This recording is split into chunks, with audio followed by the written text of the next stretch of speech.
Yes. Greetings, ladies and gentlemen, and welcome to the United States Transhumanist Party Virtual Enlightenment Salon of September 13th, 2020. We have a special transpartisan Virtual Enlightenment Salon today with representatives of two political parties, the U.S. Transhumanist Party and the Libertarian Party. So today we have Spike Cohen, the vice presidential candidate of the Libertarian Party, who is running alongside Dr. Jo Jorgensen, the presidential candidate. And we previously connected with Spike Cohen on March 15th, 2020, during a virtual debate that I hosted along with my friend Steele Archer called the Technology Policy Discussion Forum. And I further connected with Spike on September 2nd when he visited Reno in Idlewild Park. He gave a great presentation there.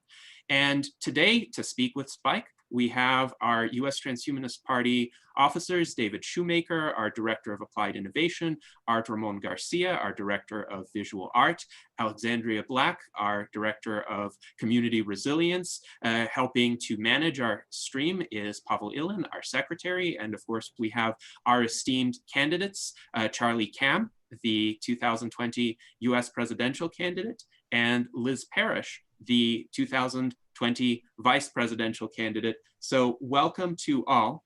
And now, of course, to introduce myself, I'm Gennady Stolyarov II. I'm the chairman of the U.S. Transhumanist Party. And Spike, I want to congratulate you because you are the winner of our March 15th, 2020 debate. You asserted that you were the winner at the time. I said I was the winner, yeah. Yes, and you asserted this because you were the candidate who had time remaining. You had 10 plus pi seconds remaining in the debate in honor of Pi Day being the previous day. But now— Which was planned. That was planned, by the way. Yes, yes, it was most certainly planned.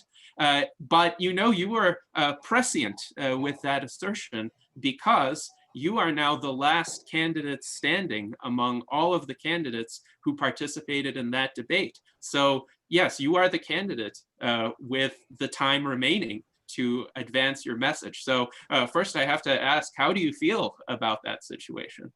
Oh, I feel fantastic. And by the way, thank you to the U.S. Transhumanist Party for having me on. I'm honored to be speaking with y'all today. And thank you to everyone who's tuning in to listen to this and watch this. It feels great. And it feels like a vindication of a series of strategies that some said might not have been the most orthodox or best way to do it. And yet here I am. No, it feels good. And we are now on the general election, and Jo Jorgensen and I are running on a platform of setting America free in our time, undoing the bad centrally planned policies that the Republicrats have put forward over the past several decades that have served largely to do nothing but to take our power, to take our freedom, and to take our money and use it to enrich themselves and the politically connected billionaire cronies who bought and paid for them to be in office. And so this is what I wanted to do. I wanted to leverage the message of liberty to be able to spread it to the American people and let them know that there is another way, that they do have other choices besides the same two terrible choices they're given every single election cycle, which also happen to be the very people who created all the problems that we're facing in the first place and made them worse too. So no, it feels good, and it is awesome to be back here. Excellent. Well, it is great to have you back, Spike, and I wanted to ask you about how your messaging and your tactics have evolved since we conversed in March, since you represented the Vermin Spike or Cohen Supreme campaign at the time, but then you became the running mate of Jo Jorgensen. And I wonder, are some of the promises that you previously made, for instance, free ponies for everyone and free cheesy bread and going back in time to kill baby Hitler, still actual possibilities? And baby Woodrow Wilson, because killing baby Woodrow Wilson potentially eliminates the need to even deal with baby Hitler in the first place. Indeed. So are these still on the table? Well, I will say this, the very moment that we have time travel capabilities, we will definitely take a serious look at the baby Woodrow Wilson thing. When it comes to the free cheesy bread, at least 4 of my bus tour stops, they were giving out cheesy bread. So I think mission accomplished there. As to the ponies, that was really something that was a Vermin thing that would have required Vermin getting the nomination. But I will say this, we did find out that there is actually a federal program where they're giving away ponies from, I believe, Nevada. So there's good news there. We may have actually been burying the lead, and it turns out that you can already get ponies if you want them. But no, so the satirical elements of the campaigning that I did were twofold. Number one, I was demonstrating that satire can be used to reach out to audiences who otherwise have become so disgusted with the political discourse in this country and the way things are going that they're done with it. They don't want to hear any more of it. They don't want to hear anything from a politician. If I show up and I go, "Hi, I'm Spike Cohen, and I'd like to talk to you about self-ownership and non-aggression," they've already shut me out because I look and sound like every other politician they've ever heard. But that's why they're increasingly getting their news from humorists and satirists. That's why they're increasingly only listening to humorists to get their news, because they understand that the system we have is a cynical joke. And they at least want a funny punchline, because right now the punchline is usually that they're just getting that much more screwed over.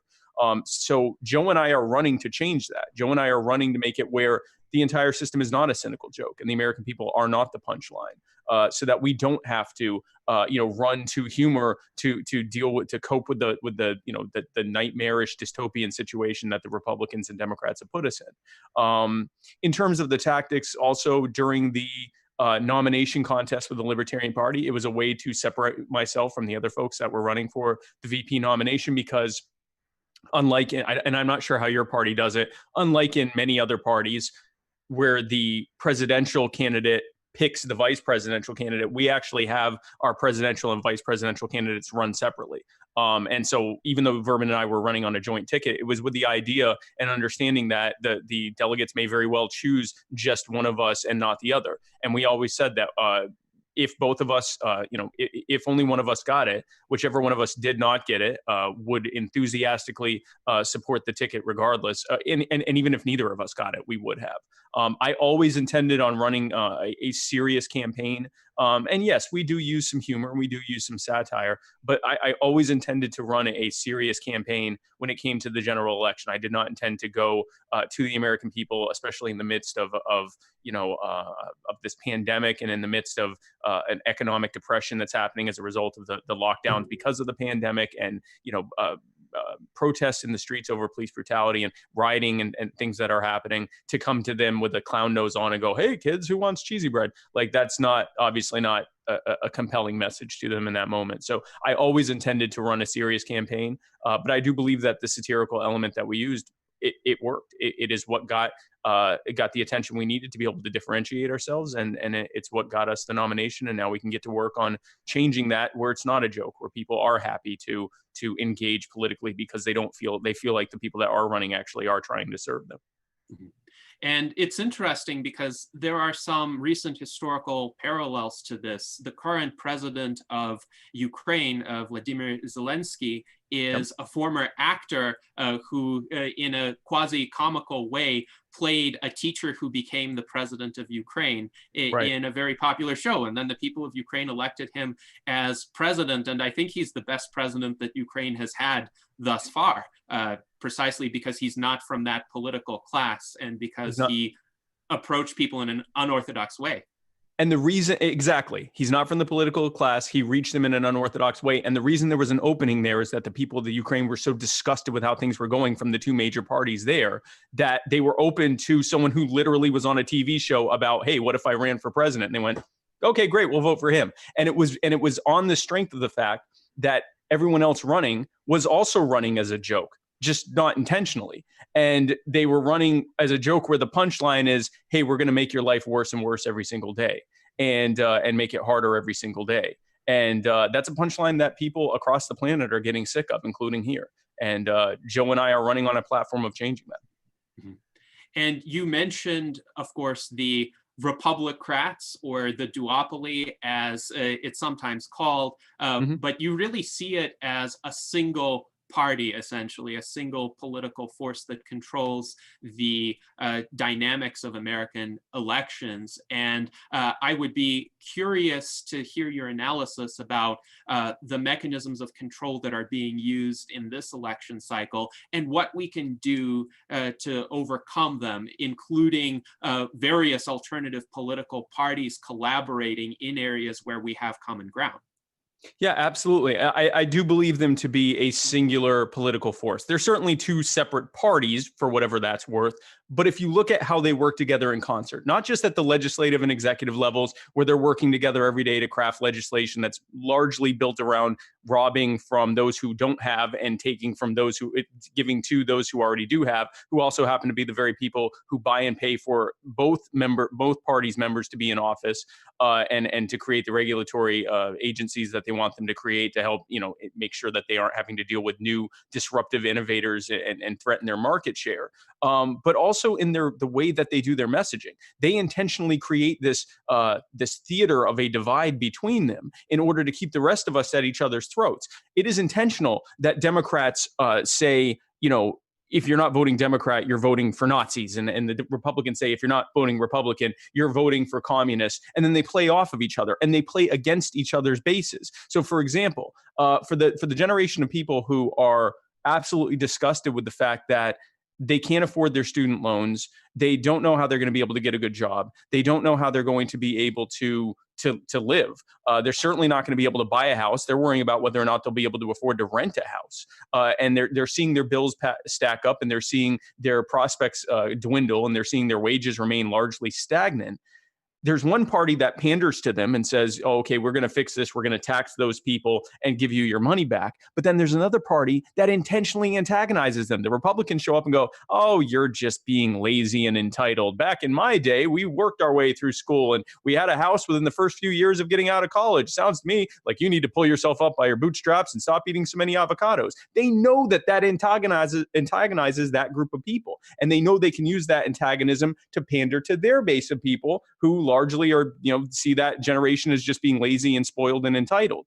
And the Democrats play off of, that counter antagonism by saying, look, that party hates you. You have to vote for us, even though you don't really like us and our policies aren't helping you because we're the only one even listening to you. And frankly, if you don't get us, you're going to get them. And we're all supposed to pretend they don't work together every single day. But if they can create that theater and play off of each other and have us literally fighting in the streets against each other and at each other's throats at all times, that makes it so that at no point do we have the opportunity to take a step back and go, oh, I see they're all working together every day. This is all just a sham, and we're the patsies, we're the pawns being played. So that's a big part of what they do. And they use the crony corporate media that is owned by, 6 multinational, multi-trillion-dollar corporations that have a vested interest in keeping that system in place. They use that left and right media, Fox News, MSNBC, CNN, and all of that. That's all part of the theater. That's all part of the narrative. Now, in terms of the mechanisms that they're using, obviously one of the biggest ones is, the two biggest ones are the ballot access restrictions and the debate cartel that they have set up.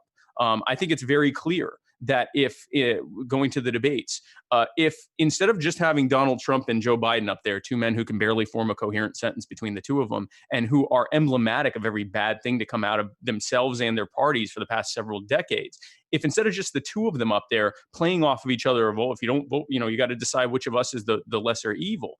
If instead they also had Joe Jorgensen and Charlie and Howie Hawkins and Mark Charles and all of these other voices and choices running, all of a sudden it would become pretty apparent that the two stupidest people up there are Donald Trump and Joe Biden. The two choices that increasingly look like the vote you'd be throwing away would be the ones that they've presented as inevitable.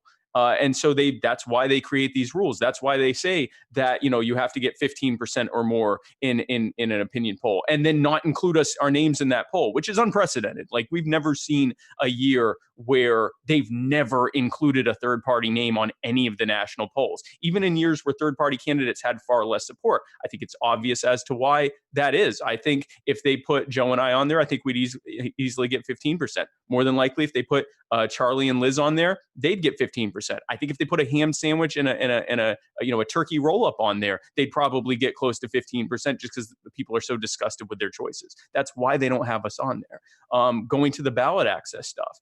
which is where we really can do the most, because that is, with the CPD, with the Commission on Presidential Debates, there have been lawsuits attempted in the past. The courts have said that there's not a viable lawsuit because it's a private organization deciding this.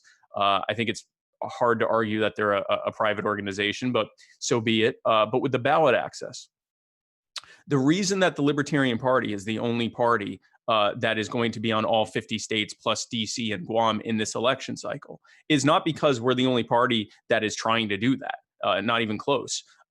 It's that we were the only party that were able to put out the ground game to be able to do that during a pandemic. We were in courts, and the Green Party as well, and I'm sure the transhumanists were as well. We were in courts saying, how can you tell us that we have to get the same number of signatures that we would have to get in normal times when you're simultaneously telling us that we can't get in groups of more than 50, or in some cases more than groups of 6 or 10?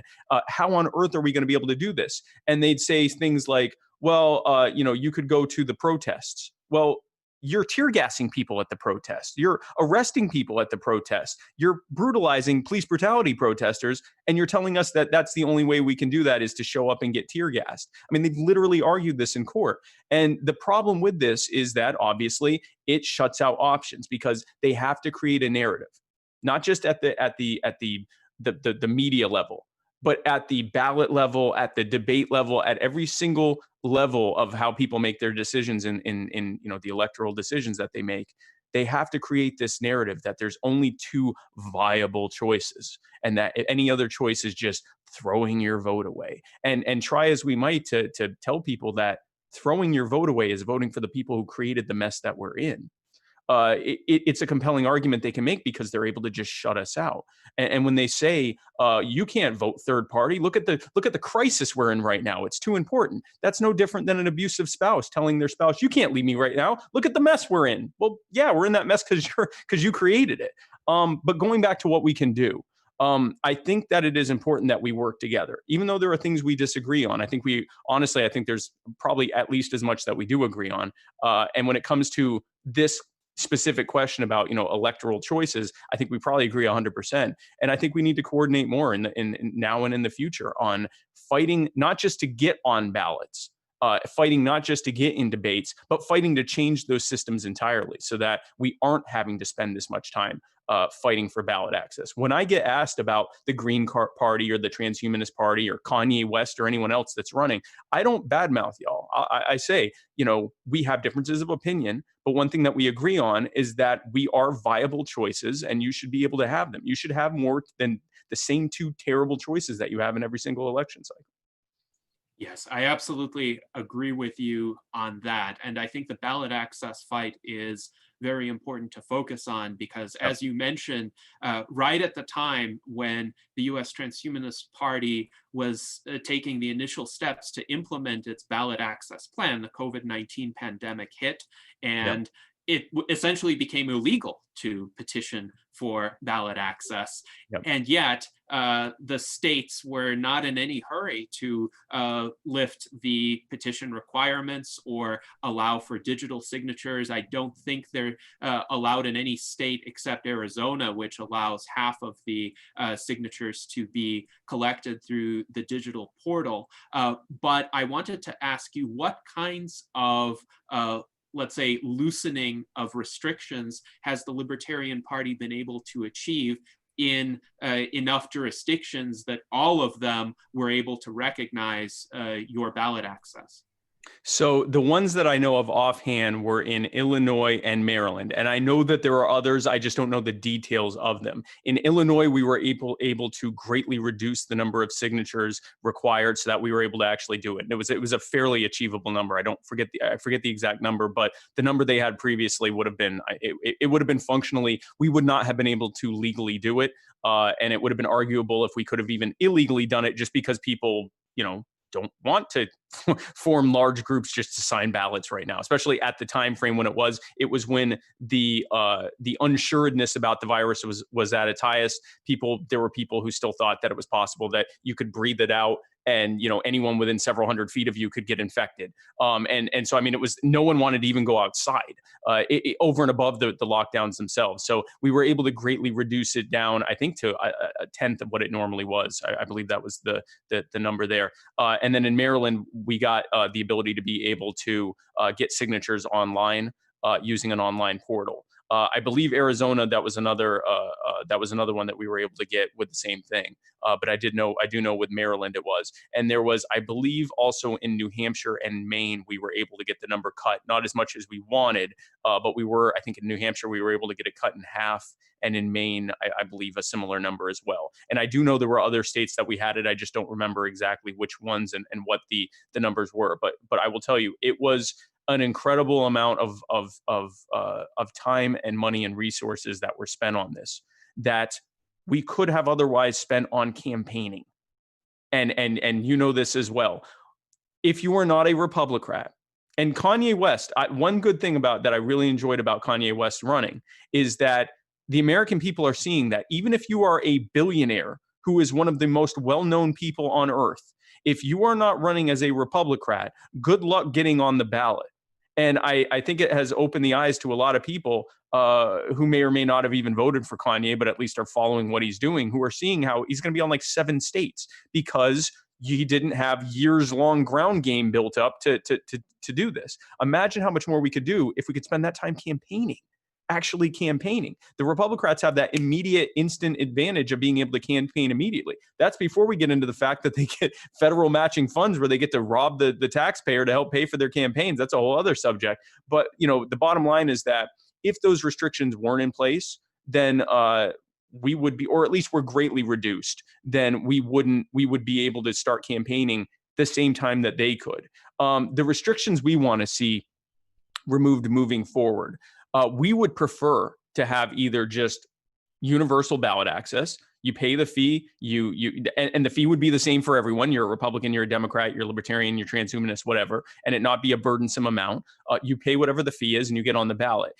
I understand the argument for saying, well, you can't do that because then you could have a ballot that's 1,000 pages long because everyone and their uncle could go on there. Okay, great. So then make the signatures 500 or 100. Make it something where it's a big enough burden where, someone who just wants to troll isn't going to be able to put it together, but serious, people that are seriously wanting to run would be able to do it. And if it means we have 20 options, good. This is a nation of 330 million people. Why on earth would we be told that we only get 2 or even 3 or even 4 options? That makes no sense at all. We wouldn't accept that for anything else. If we were told that we couldn't choose from an unlimited number of deodorants, we would be outraged. And yet when it comes to president, who you want to be your president and vice president, or who you want to be your governor or senator or congressman, we've been so conditioned to believe, 2, maybe 3 choices. Anything more than that's excessive. These are the people who are making decisions over our lives. So the restrictions that we would push for ending is all of them, or at the very least, reducing them to something where if you are a serious person who seriously is running for this, then you should be able to get a minimal number of, a minimal number of signatures that pushes away people that are, aren't taking it seriously, 50, 100 signatures, something like that, and make it where we can get on the ballot without having to spend most of our time fighting just to get on the ballot so that we could then spend that time actually campaigning. Yes, absolutely. And I think this objective of greatly reducing the ballot access thresholds, preferably eliminating the hand petition signatures altogether, would be one where all alternative parties can collaborate. And I think the US Transhumanist Party is going to make this one of its major goals subsequent to the general election, because I think what the pandemic taught me is we need to start early on these kinds of coordinated efforts. If we start during the general election season, it's already too late. Yeah. Right. Some event like the pandemic could come and derail our plans, but also this has happened, of course, in the past too. The Republicans are going to fight even reasonable efforts to comply with the law in court. The Green Party in Nevada was not on the ballot in 2016, even though they had gathered enough signatures, but the Democrats kept challenging the legitimate signatures, and the Green Party ultimately prevailed, but not in time to get on the ballot. So that's the Right. tragedy Exactly. of the system. These are the institutional barriers that create this illusion of only two choices. But I wanted to ask you, what would you say to many members of our transhumanist community and some of our potential allies who essentially have this narrative that this time it's different? And I know you and I hear that narrative every single Every single election, time. Yep. but this time they point to Donald Trump and they point to kind of unprecedented incompetence, corruption, malice, what have you. In their view, if Donald Trump is reelected, there will be a fascist dictatorship in the United States. Roger Stone, Trump's former advisor, spoke with Alex Jones recently and essentially recommended that Trump impose martial law if the official election results don't show him as the winner. So some of these people, they may be sympathetic to us, they may be sympathetic to the Transhumanist Party or the Libertarian Party, but they feel like this time their hands are tied because at least Joe Biden wouldn't do that. What do you have to say to them? So here's what I would say. I invite you to look at the entire history of Donald Trump. He has worked with both parties his entire life. He's doing it now. This entire thing is theater. If you look at the actual policies that have been implemented, they have been implemented with bipartisan support. Any of the things where there has been a major fight between Democrats and Republicans have largely been things that were not major issues or ended up being resolved in a bipartisan way. The one exception to that was the impeachment hearings. But with the impeachment hearings, instead of choosing things that would be easily impeachable, like, for example, the genocide in Yemen that is being illegally undertaken by the US military, which is including giving money and weaponry to the Saudi government and Al Qaeda, which is not just a genocide, but is treason. If any of us decided to give a single penny or a single bullet to Al Qaeda, we would go to jail for a very, very, very long time. And instead, our government is under the direction of Trump and prior to him, under the direction of Obama, is giving millions of dollars, hundreds of millions of dollars in money and weaponry and intelligence and who knows what else that we aren't being told about. That is something that you could impeach someone on immediately. Instead, they chose something that was just vague enough that, the Republicans could just vote against it. And that's part of the theater. Part of the theater in this cycle is Donald Trump represents an unprecedented threat to America, and we all have to band together and vote for the party that has been working with him for the past 3.5 years to pass every single one of the major legislative goals that have happened during his term. It is the old good cop, bad cop. If you don't listen to me, you're going to have to work with this guy that I've coordinated with. And it is good cop, bad cop, and he's the bad cop. And the good cop, and it's appropriate that we're using the term cop, because the good cop is the architect of every bad policy to come out of Washington, D.C. in the past nearly 50 years when he's not busy sniffing children and trying to make women kiss him on camera. If you don't like Donald Trump because he has a hard time forming sentences, that's true of Joe Biden. If you don't like Donald Trump because of his crass behavior towards women and marginalized communities, that is Joe Biden. If you don't like Donald Trump because of his bad policies that have harmed all of us, but especially the most marginalized among us, that is Joe Biden. If you don't like Donald Trump because of his support for an ever-growing, increasingly militarized and unaccountable police state, Joe Biden is the architect of those policies that allowed it to happen in the first place. Joe Biden and Donald Trump are blue Trump and red Trump, or blue Biden and red Biden. There's no real discernible difference. And again, like I was saying before, the narrative every single election cycle is, even though these aren't good choices, we simply have to vote for whoever the one that they're trying to push is that in that cycle, because this is a crisis of unprecedented proportions. And we can't afford to vote third party because we're in this crisis. Again, that is no different than an abusive husband telling his wife, you can't leave me. Look at this mess we're in. The bills are piling up. The kids' education is falling apart. Everything in our lives is falling apart. If you leave now, it's all going to turn to crap. We have to stay together. Well, the reason it's a mess is because of him. The reason we are in this crisis is because we keep voting for the lesser evil and then shocked when we get more evil. Because it might be lesser in this cycle, but it is a growing of evil more and more over time. Donald Trump is the next logical conclusion of what we've been facing for the last several decades, the last 160 plus years of the Democrats and Republicans in their exclusive control of every lever of power of government in this country. I would much rather, I'm obviously running on the Jorgensen-Cohen ticket, I would much rather you vote for Charlie and Liz than to continue voting for the people who made these problems together, created these problems, and continue to make them worse, and continue to create a system of theater whereby you are told that if you don't vote for one bad option, you're really voting for another bad option that they work together with every day. It has to end. It is too important for us to throw our vote away for the people who created these problems. We have to vote third party. Mhm. Absolutely. And I agree. We have to vote third party this election cycle, especially. It seems that this downward spiral of lesser evils becoming ever greater evils has escalated. Yep.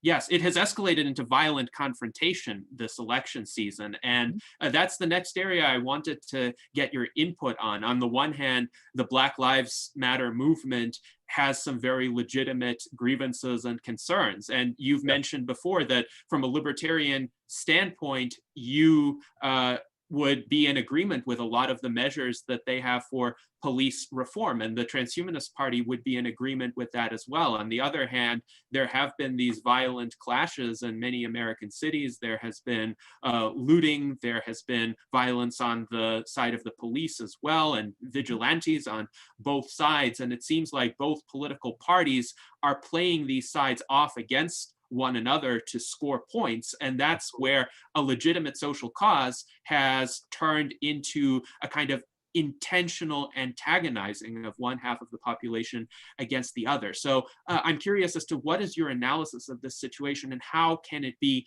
de-escalated while recognizing the legitimate grievances of the people protesting in the streets? That's an excellent question. And there are many different layers, and you touched upon most of them there. I want to get to the base of why we even have protests in the first place. Because keep in mind, these are folks who are protesting during a pandemic. So this is not something they're taking lightly. The reason that these protests are happening is because we are seeing time and time again the results of an increasingly militarized and increasingly unaccountable police state. And that is a police state that affects all of us, but it disproportionately affects the marginalized communities, communities of color, religious and ethnic minorities, gender and sexual minorities, the poor, the homeless, and so forth. It has affected them disproportionately higher the whole time. And for decades, they tried telling the rest of us this. And because we didn't have HD video of it to show it, we often said, well, you know, the police said it was a criminal, so we'll just go with what the police said, because we were comfortable in doing that. And now we can't avoid it anymore. Now we are getting HD live streamed videos of people being casually murdered by bad actors in police departments and government agencies across this country. We are seeing that it is not a localized issue, or if it is a localized issue, it's localized in many different locales. It is a systemic issue. And it is as a result of a series of bad federal policies that have either encouraged or done nothing to stop an increasingly militarized and increasingly unaccountable police state. That is what has led to the protests that we're seeing. Qualified immunity, the war on drugs, even occupational licensing, civil asset forfeiture, the war on guns, mandatory minimum sentencing, all of these things that have been used to push bad policies, again, on all of us, but especially the most marginalized among us, have led to this and what we have now. So what happened when they went out in the streets? We had mostly unarmed, peaceful protesters who were angry and were out protesting against police brutality. They were met with police brutality, and we saw it time and time again. We saw it in Minneapolis. We saw it in other places as well. When these protests would happen and these unarmed, peaceful protesters would show up, and again, when I say peaceful, they were angry, they were mad, they were not happy, but they were not doing violence. When they would show up in those metro areas, not all of them, but most of them, they would put them all or most of their police personnel around where the protests were happening. And they would use whatever level of force was necessary to bring those protests to heel. So now you have people who were out angrily but peacefully protesting police brutality, being brutalized by the police. Here comes the pepper balls, these little projectiles that are like paintballs, but they're filled with pepper spray, and they have occasionally killed people. So they're less lethal projectiles, but they have resulted in people dying. They've used tear gas, which is banned by the Geneva Convention. Our military cannot use tear gas against enemy combatants in foreign countries, but our police can in our communities against us and our friends and our loved ones. They locked up people, including journalists and sometimes even random people that were bystanders, Uber drivers and things like this, locked up people without charges and held them sometimes for weeks without, just a total violation of their habeas corpus rights and their right to due process. This led to increasing violence and anger among the protesters. Now, in contrast to that, and it's a very libertarian talking point, I have been to Black Lives Matter protests where they weren't unarmed. And guess what didn't happen there? There was no tear gassing. There was no pepper spraying. No one got locked up. The people showed up armed, said what they had to say. The police either were there but let them do their thing, or in the case of Richmond, Virginia, the police were several blocks away and didn't want to be anywhere near me and the Boog Boys and the Black Panthers and the Huey P. Newton Gun Club and the Black Lives Matter group that came out armed, because it turns out no one wants to bring tear gas to a gunfight. But I digress. They've been doing that, and they've been conflagrating and creating more and more violence within the protest. Here's the other thing they did. They left the entire rest of these cities unpoliced. And thanks to the war on guns, they left the residents of those areas largely unable to defend themselves against the opportunists who showed up, against people who want to loot and riot and pillage and steal. And they'll use Black Lives Matter or a G8 summit or anything else someone else is protesting as an opportunity just to do harm and to do damage to people's properties. People that didn't create this problem, they're every bit as much of a victim often as the people that are out protesting, and they are unable to defend themselves. So what the Libertarian Party believes is that the way to deal with these problems, and then of course, because of that whole Republican Democrat theater of divide, that has spilled out into the streets. You have right-wing provocateurs fighting against left-wing provocateurs in places, and actually doing these like street fights where they dress up as superheroes and all this nonsense, and they're out there LARPing and hitting each other, and it often becomes deadly. All of that is a byproduct of the crony media Republican rope-a-dope narrative. Here is what we can do. Not just as libertarians, but third-party people and people that want to see peace in our streets and accountability in our police forces. Number one, we have to reject that narrative that this is about liberals versus conservatives, or progressives versus conservatives, or Democrats versus Republicans, or left versus right, or people who believe that Black Lives Matter versus people who want to have safety in their streets. It isn't. It is the American people versus a very small number of incredibly powerful, incredibly cynical sociopaths who are imposing themselves upon us and making us pay for the whole thing. Once we do that, we recognize that we're on the same side. Number two, we get people into office who will end qualified immunity, who will end civil asset forfeiture, who will end the war on drugs, who will end these bad and often racist policies that have led to this disproportionate treatment and the violence that we are often seeing. That will deal with the actual concerns of the protests in the first place and make it where they don't have to protest. I've talked to so many protesters who say, I don't want to be doing this, but it's the only thing I feel like I can do, because when I vote, that doesn't work. Of course, they're voting Democrat and Republican. When I vote, that doesn't work. When I'm silent, that doesn't work. When I say things online, that doesn't work. When I kneel during an anthem, that doesn't work. No matter what I do, it doesn't work. So here I am in the street saying, you have to listen to me now. They don't want to have to do it. So let's take away the reason that they have to do it in the first place. The other thing we do is end the war on guns, allow protesters to be able to be armed against anyone who would harm them, and allow property owners and business owners and people who don't want to see everything that they've worked for get destroyed overnight in a violent riot or looting, be able to defend themselves, because the government and the police have made it clear that when push comes to shove, they are not there. When seconds matter, the police are at least an hour away to show up and write on a clipboard and then leave. So we end these things at the root cause of what caused them. And we see a great, and I'm not going to say there's never going to be a riot again or a protest again, but we greatly ameliorate the causes that led to all of this in the first place. Yes, indeed. Thank you for that thoughtful analysis. And I have said to people who were using the ongoing protest situation as a reason to feel compelled to vote Democratic. That if Joe Biden were elected, he clearly would not solve this problem of police brutality. If the Transhumanist Party achieved any real power, we could very quickly implement common sense reforms to protect people's lives. And likewise, if Joe Jorgensen were elected president, if you were elected vice president, you would be able to do that, I think, within days. But there's a question here from Liz Parrish, our vice presidential candidate, that's relevant to this in terms of how to, let's say, affect the levers of power if any of us from the alternative political parties were elected. And Liz asks, what are your thoughts on the difficulty of dismantling the base of the presidency, such as Congress and Senate? And I think what she's saying here is, if we have a libertarian presidential administration, we're still going to have a Republican Congress. We're still going to have Supreme Court justices appointed by Republicans, and local and state administrations too, that would be hostile to systemic reform. How would you address that? So here's the beauty of this. And I say beauty somewhat sarcastically, but in this case, there is a silver lining here. Congress has so abdicated their responsibility and their authority over the past several decades in the form of creating one.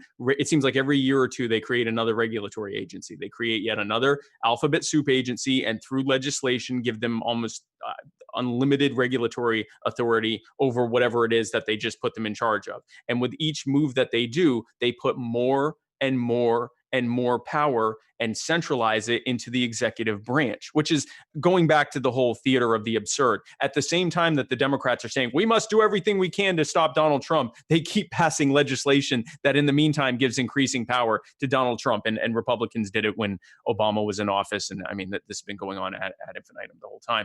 But the bottom line is that they have increasingly given more and more authority and centralized it into the executive branch. The silver lining there, because it has been a terrible policy, but the silver lining there is that when Joe and I get into office, or if Charlie and Liz got into office, there's a lot we could begin undoing immediately. There would obviously be legislative things that would have to happen. I mean, some of the things that we want in the Libertarian Party would actually require a constitutional amendment. But in the meantime, there is a lot that we could do at the executive level to be able to start doing harm reduction without even having to look at Congress, just by undoing bad policies that don't do anything to serve the public good or the public safety or public health, and served only to enrich cronies, which was the purpose that they were put in place in the first place. Undoing that, and I'm sure there's plenty of priorities that Charlie and Liz would have as well, that could be done at the executive level through those regulatory agencies. And when the American people see the immediate and profound benefit of having their power back, having the power and the money and the wealth that has been taken from them by these sociopaths and the cronies and bureaucratic class that they have around them, and have that power and money and freedom given back to them. And when they see the immediate and profound benefits of that, there will be a political capital and a goodwill, avalanche or tsunami that will be happening from that. And we can ride the wave of that. And Charlie and Liz could ride the wave of that straight to the steps of DC. And we could draw a very clear line in the swamp and say, here we are on the side of, and in the case of me and Joe, here we are on the side of removing the boot from the neck of the people so that we can thrive and prosper. And you can join us on this side of the line, or you can stay on that side of the line with the people who want to keep that boot on their neck and allow continued needless suffering to occur for no other reason than to preserve your own power and influence and that of the cronies that sponsor you. And I think that's going to be a powerful talking point. And if I think we'll get some movement in Congress, but more importantly, the American people will see who is on their side and who isn't. But there's a lot that can be done at the executive level precisely because Congress has abdicated so much of their responsibility to the executive branch in the first place. They ask for it and they'll get it. Great answer. Thank you very much, Spike. And on the subject of cronyism, you had mentioned previously that there are some established corporate influences as well that are propping up the duopoly. And one of our viewers, Daniel Twet, in the chat asks, what is the libertarian position on corporate personhood? Yeah, corporations are not people, they're corporations. And here's what a corporation is. More importantly, what is an actual corporation? Corporations are a mechanism that were set up to largely get around and deal with tax and regulatory burdens. It was a mechanism that was created to say, oh, okay, this protects me from certain tax burdens. This protects me from certain liability burdens. This protects me from certain regulatory burdens. A corporation is a mechanism of the state. It is not something that the market wanted. It is not something that the people wanted. Businesses do not have to incorporate except to comply with various ordinances and various codes and various regulations. And it's all a coping mechanism for a regulatory burden that was placed on the market. And it disproportionately benefits those with the most power.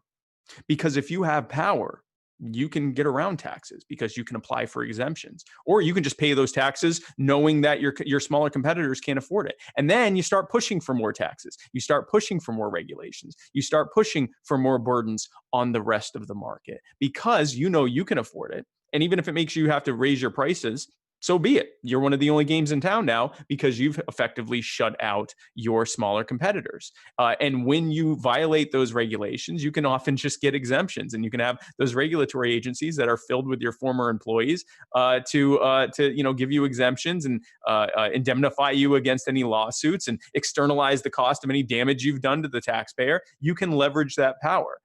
So the libertarian position on corporations is that corporations shouldn't have to exist. We should remove the regulatory and tax burdens that created the need for it in the first place, because it only serves to help those with the most power and the most wealth. It is a mechanism. All of those burdens, all of those taxes and mandates and laws are simply a series of mechanisms with the express purpose of expropriating wealth and power and freedom from the everyday Americans and giving it to that small cabal, if you will, of very powerful people who have a vested interest in keeping this gravy train going. Mm-hmm. Yes, indeed. And one of the areas where this has damaging implications is in medical research and innovation. And Yes. our members of the Transhumanist Party know a lot about this. The FDA puts forth tremendous barriers to clinical trials for new drugs, new therapies. Sometimes they cost billions of dollars, take 10 to 15 years to get through the system. And of course, the incumbent corporations, the pharmaceutical companies, have a huge advantage in terms of resources, in terms of connections within the system. But the startups, the entrepreneurs who are really trying to do something innovative, like Liz Parrish, for example, or many of our researchers who are members of the US Transhumanist Party and advisors, they have a much tougher burden to satisfy. And some of them have to set up clinics outside the United States. Some of them have to engage in medical tourism or encourage others to engage in medical tourism. Some of them, like Liz, have to do experiments on themselves because nobody else is allowed yet to take part in early stage clinical trials. Exactly. And Liz says, one of the problems of innovation development is the distressing amount of barriers to small business development. Anyone who has a small business is punished for doing so at many levels. Examples include personal inability to get home loans and corporation bills before profitability, regulatory systems guidelines that are priced out of the range of young companies. So how would you change that? What would a Jorgensen-Cohen administration do to lift these barriers? Well, exactly. And Liz, you said it the best. It is small businesses that are suffering, and that is by design. Again, it is designed to shut out small, innovative, disruptive competitors from threatening the market share of the powerful people who are already in place. And we see that across the board, not just in this sector, in medical research or scientific research or technological research. We see it everywhere. We see it in every single sector of the economy, every single sector of our lives, where large corporate interests, large vested crony interests are doing everything they can at the regulatory level to shut out smaller competitors. When we look at some of the biggest innovations that have happened in the past, they have happened with people in their garages or people in their sheds or a handful of people working together. And I recently had someone ask me, and they said, why has that changed? Why is it now that the only big innovations we see are coming from these massive labs? Is it because we've just reached a point where the only way you can come up with new innovations is with hundreds of people working in a lab together? And I said, no, it has nothing to do with that. It's because it is either illegal or economically not feasible to be able to do it at a smaller level. One thing that you didn't mention, and actually you may have mentioned it just in general with the regulatory burdens. There's a whole number of compounds and chemicals and substances that can't be used for research thanks to the war on drugs. And we've seen, especially in medical research, that a lot of these compounds that are either illegal to use or are so heavily controlled that the cost burden of getting the licensing required to use them is just, it's not feasible to do it. It makes it something that they can't afford to do, so they have to go and try to do it another way. All of these burdens, and most of them are just executive office regulatory agency burdens that can be just as easily undone as they were put in place at the executive level. They serve to do nothing but protect crony interests. And the short answer to your question, how do we deal with that? We get rid of them. We look at every single regulation that's on the books and we say, does this actually serve to protect the American public? Or is it largely just serving to protect some crony interest? And if the answer is B, then we get rid of it. There's no reason for it. And when we do that, and the American people, again, see the immediate and profound benefits of having an increasing number of innovators being able to provide the needs that we have, and with less burden and barriers placed on them in trying to do so, that brings them to our side. The American people don't want to be controlled. They vote Republican and Democrat because they're told that's their options. And they vote for protection from government because those are the only options given to them. When they're told that often the government is the one who is making their lives more difficult, something they intuitively understand, something they're actually out in the streets protesting many times, whether we're talking the Black Lives Matter protesters or the lockdown protesters or protesters in general. People typically, when they're protesting something government did that harmed them. So they understand that government, at least many times, is an agent of harm. And when we can show them that government is also acting as an agent of harm in ways that aren't as acute and immediately understandable to them, that it's also harming them in the form of shutting out businesses being able to innovate and provide more options to us when it comes to things like medication and technology. The Transhumanist Party, one of your biggest goals is ending or at least greatly reducing the effects of senescence. That's something that's incredibly important to me. I have MS. So I have, rapidly accelerated, I shouldn't say rapidly accelerated, but I have accelerated senescence. And thankfully, thanks to innovations in treatment and my own work that I do to be healthy, it has been, my MS has remained stable for many years now. But the bottom line is, we are all marching towards eventually not being here. And I know a big goal of the Transhumanist Party is making that where that's either not the case or just greatly extending the time that we are here and the quality of life that we have. That will happen when we remove the barriers that are in place that make it so impossible for those innovations to happen, to be able to lead to that reality.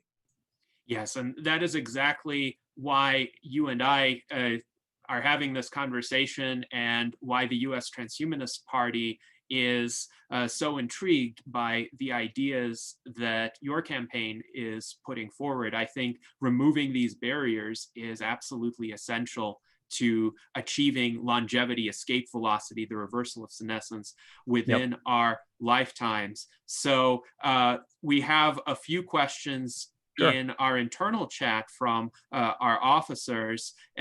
But first, let's go to a remark from Alexandria Black, because I think this is relevant to the discussion we just had. David Ishii and Josiah Zahner, who are two famous biohackers and DIY researchers, are having hurdles just sending biological samples to people. Zahner just got deplatformed on Patreon because he was essentially sending DNA samples to individuals. They would send him DNA samples to be analyzed, and he would send them back. And that was considered a violation of guidelines. So there are barriers in place for these kinds of innovative business models, which are quite unfortunate. But I wanted to go now to our Secretary Pavel Ilin, who asks, what are your thoughts on universal basic income in the context of automation and probably unemployability for most of the population in the foreseeable future, considering that the Libertarian Party would like to reduce the presence of the government in the economy, at least in Pavel's understanding of libertarianism? Is there room for a basic income approach, especially if it's formulated as a replacement for existing welfare systems? So existing welfare systems are conditional. You have to demonstrate need. There's an administrative apparatus behind them. What if those systems were sunset and instead there were a single unconditional grant of money to every American, which could be revenue neutral, or it could be facilitated from another source like a federal land dividend, where the federal government leases currently unoccupied land to private corporations and pays for the basic income that way? Do you think there is a way for libertarians to make peace with that kind of concept and support a basic income, at least as an incremental improvement over the current welfare state? So I want to say two positive things about UBI. Number one, UBI, at least as much research as I've done, at least in the short term, would be much more efficient than the current social safety net system that we have in place. As you said, there's a bunch of hurdles that you have to cross to prove that you even need it in the first place. That actually drives up costs. That actually costs more often than the money that's being saved as a result of it, and also leads to people that actually need it having to wait months or even years to get the care that they need. It also it also recognizes that our current setup is a total mess, that we are currently, we have universal basic income for billionaires right now. That's what we have right now. So the CARES Act was UBI for the wealthiest people among us. It is no coincidence that we are in the midst of the worst economic recession in our time, and stock prices are at all-time highs. It's because they took trillions of dollars from us. Actually, they ran up debt in the term of trillions of dollars from us that we will have to pay off over the next 40 plus years with interest, us and our children and their children and maybe even their children. And they gave all of those trillions of dollars to mega billionaire companies to make sure that their bottom line wasn't even remotely affected, while they gave the rest of us $1,200 once and told us to just make that work indefinitely. And was literally telling people, a large number of people, you're not essential, stay home, make this $1,200 work until we give you further notice. So UBI recognizes that's the current system we have, and that the alternative would actually be where whether from some form of revenue, and you mentioned land leases or taxes or whatever to help pay for that. Here is my concern with UBI long term. And it's not even where the money's coming from, because as you say, there are revenue neutral ways that the money could be gotten, land leases and things like that, mineral rights leases, and all sorts of different ways that can be extracted without really having to do much in the form of taxes. And what taxes would have to be gotten could be taken from things like other plans like the current social safety net that we have. Here is my concern about UBI moving forward from that. It is going to create, because of its very nature, when everyone is making the same amount of money, and they've seen this on small levels when it's been applied, and there's no way to truly calculate other than just estimating once everyone is on it, not just a certain number of people in a certain area, but literally everyone is on it.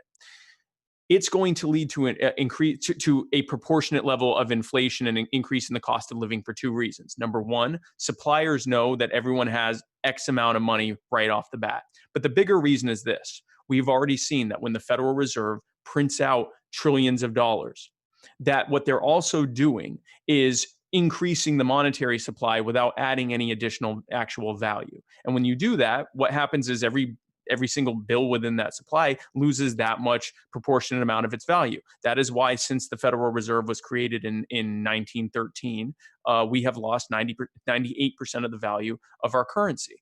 If you consider what it would be like if your money was worth 50 times what it is right now, all of a sudden why we have income inequality makes a lot more sense. My concern with UBI is that even if initially it saved money, because of the natural effect of inflation, that let's say we started at $2,000 a month. $2,000 in order to be able to continue to meet the needs of people would necessarily have to become 2,100, 2,200, 2,500, 3,000, whatever increments. That is just accounting for the natural need for increases in the amount of UBI relative to the increase in the cost of living as a direct result of inflationary policy. Also, looking at human nature, what's going to happen when the biggest role of government is giving everyone a fixed amount of money every single year? Politicians are going to run singularly on that. Vote for me, and I'm going to give you $4,000 a month. And then this guy goes, well, no, if you vote for me, I'll give you $4,500 a month. And then someone else shows up and goes, these schmucks don't care about you at all. I'll give you $5,000 a month. So that, coupled with the inflationary policy, my concern about UBI is that it would naturally and necessarily turn into a snowball effect where eventually more and more and more money is having to go out, and you eventually reach a point of us coming to a head where the amount of money increase that's being spent can't even keep up with the snowball avalanche effect of that cost of living increase because of it. What libertarians propose is looking at two root causes of why automation and unemployability are going to affect so many Americans. Number one, because of the mandated corporate structure that has been set up by the Republicrats, things like worker-owned co-ops and businesses that pay out in stock prices and things like that are not legal or financially feasible. If instead you had more horizontally run companies and it got rid of the regulations that prevent that from happening, now when those employees who equally run the company aren't employable, they'll shrug their shoulders and say, okay, early retirement, I'm going to be just making money off of the fact that I am a part owner in this company that is now, in a much more efficient way making money because of automation. So we get rid of those regulations that often prevent or just make economically unfeasible being able to have those types of worker-owned co-ops in the first place. The second thing we do is we look at the very nature of money in the first place. The money that we have right now is printed out by a central bank with the express purpose of it losing value over time so that the value of the debts that are being run up lose value over time.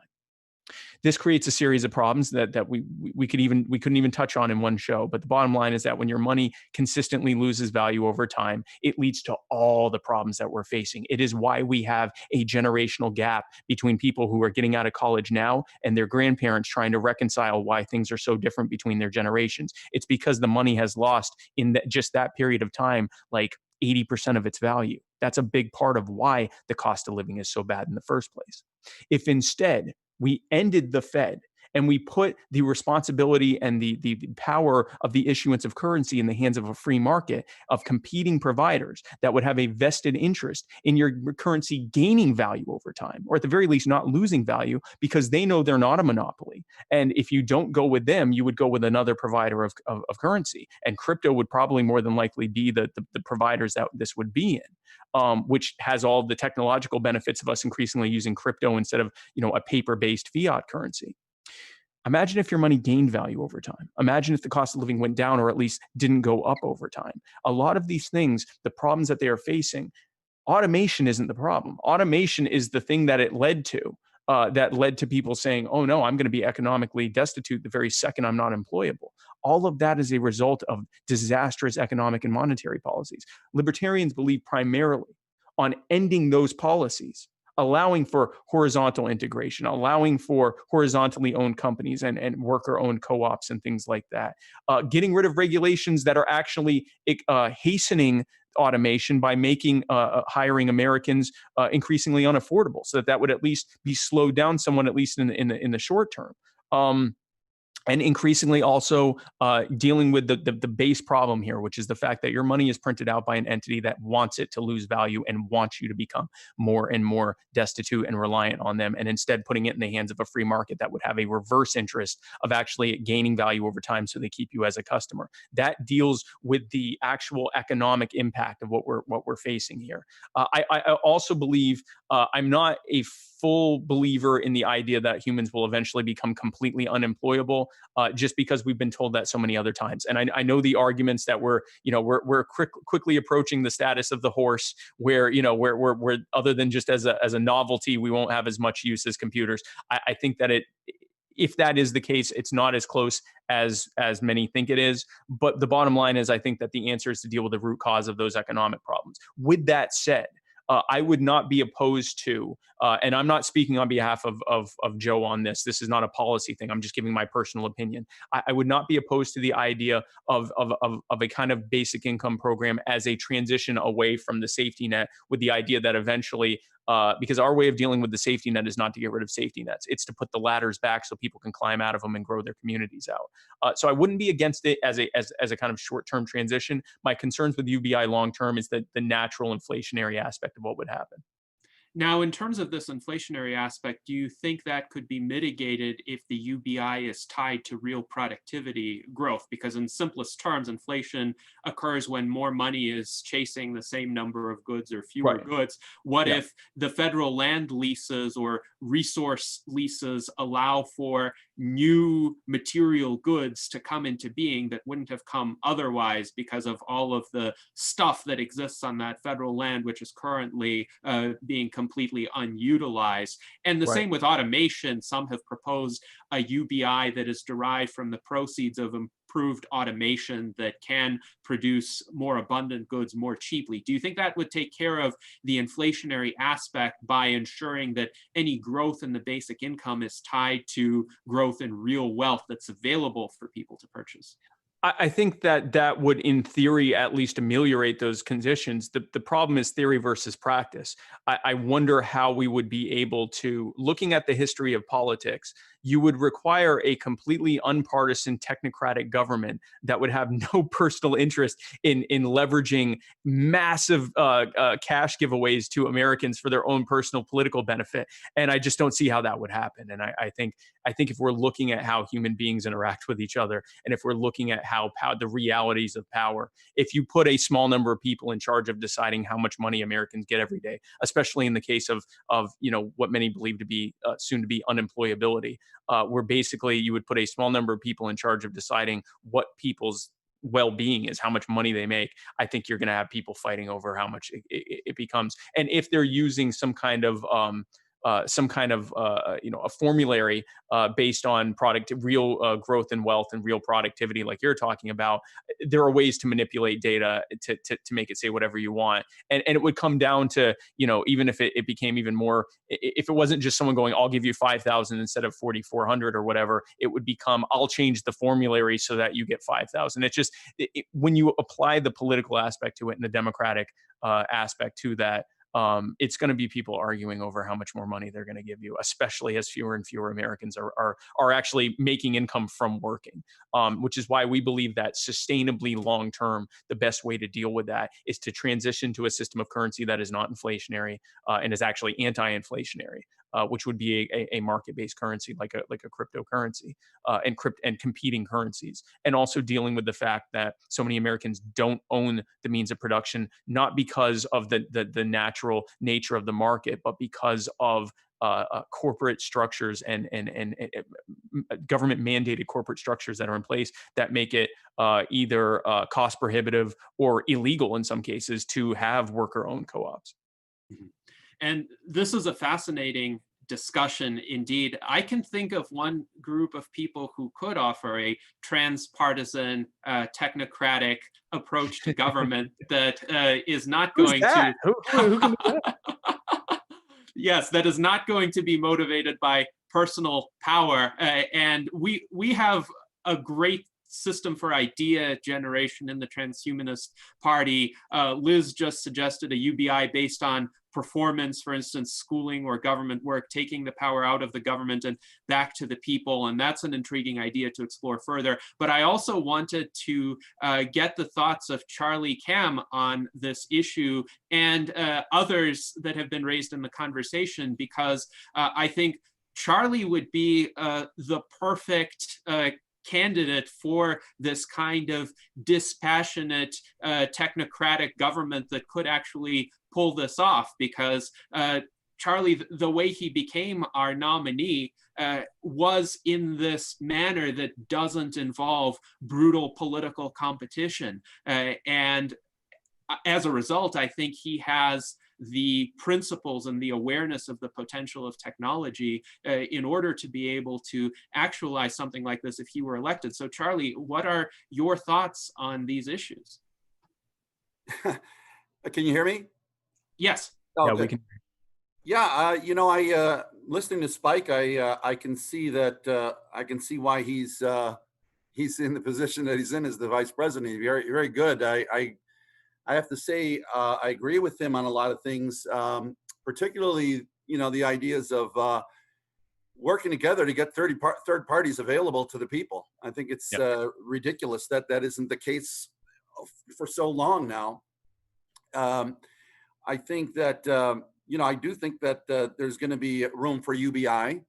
I think it's inevitable, and I like the fact that Spike said that he's open to the idea of it for short term. It may only be needed, in a sense, for short term. In when we get molecular manufacturing devices in the houses of everyone, um, there are there are there's the Institute for Molecular Manufacturing that actually works on these kinds of devices, and there's 3D printing. There's all sorts of things that can supplement UBI, so it doesn't have to bankrupt us. So I do think there are ways to work together, clearly, and if we can get more ballot access, that would be really important.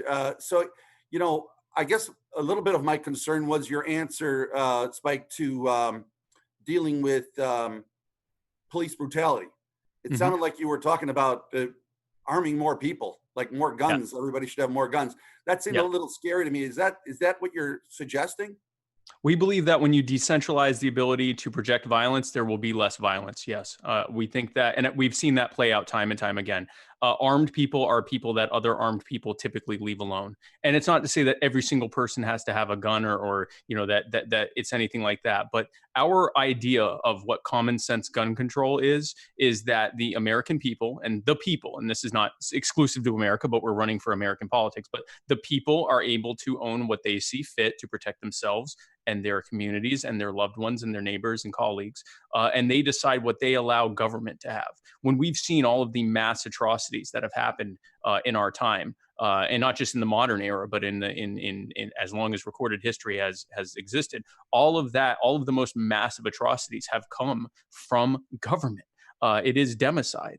And we strongly believe that that when you decentralize the ability to defend yourself, to project violence in an effective way, that there will be less of that violence. For the same reason that mass shooters don't pick NRA conventions or gun rights rallies to do their mass shootings. They pick schools. They pick theaters. They pick military bases where you may not know this, but military personnel are all unarmed on military bases. You'll have one or two armed security guards, and that's pretty much it. That's why they picked unarmed areas, because they want fish in a barrel. And in the same token, that is why we see the most police brutality in the areas where there is the most regulation on the ability to own weapons, which just so happen to be the areas where the most marginalized among us live. That is not by accident. When we look at the history of gun control in the U.S., the very first gun control laws in this country were put in place to prevent freed slaves from effectively being able to defend themselves against the Klan and the police departments in those areas that were often just part of the Klan.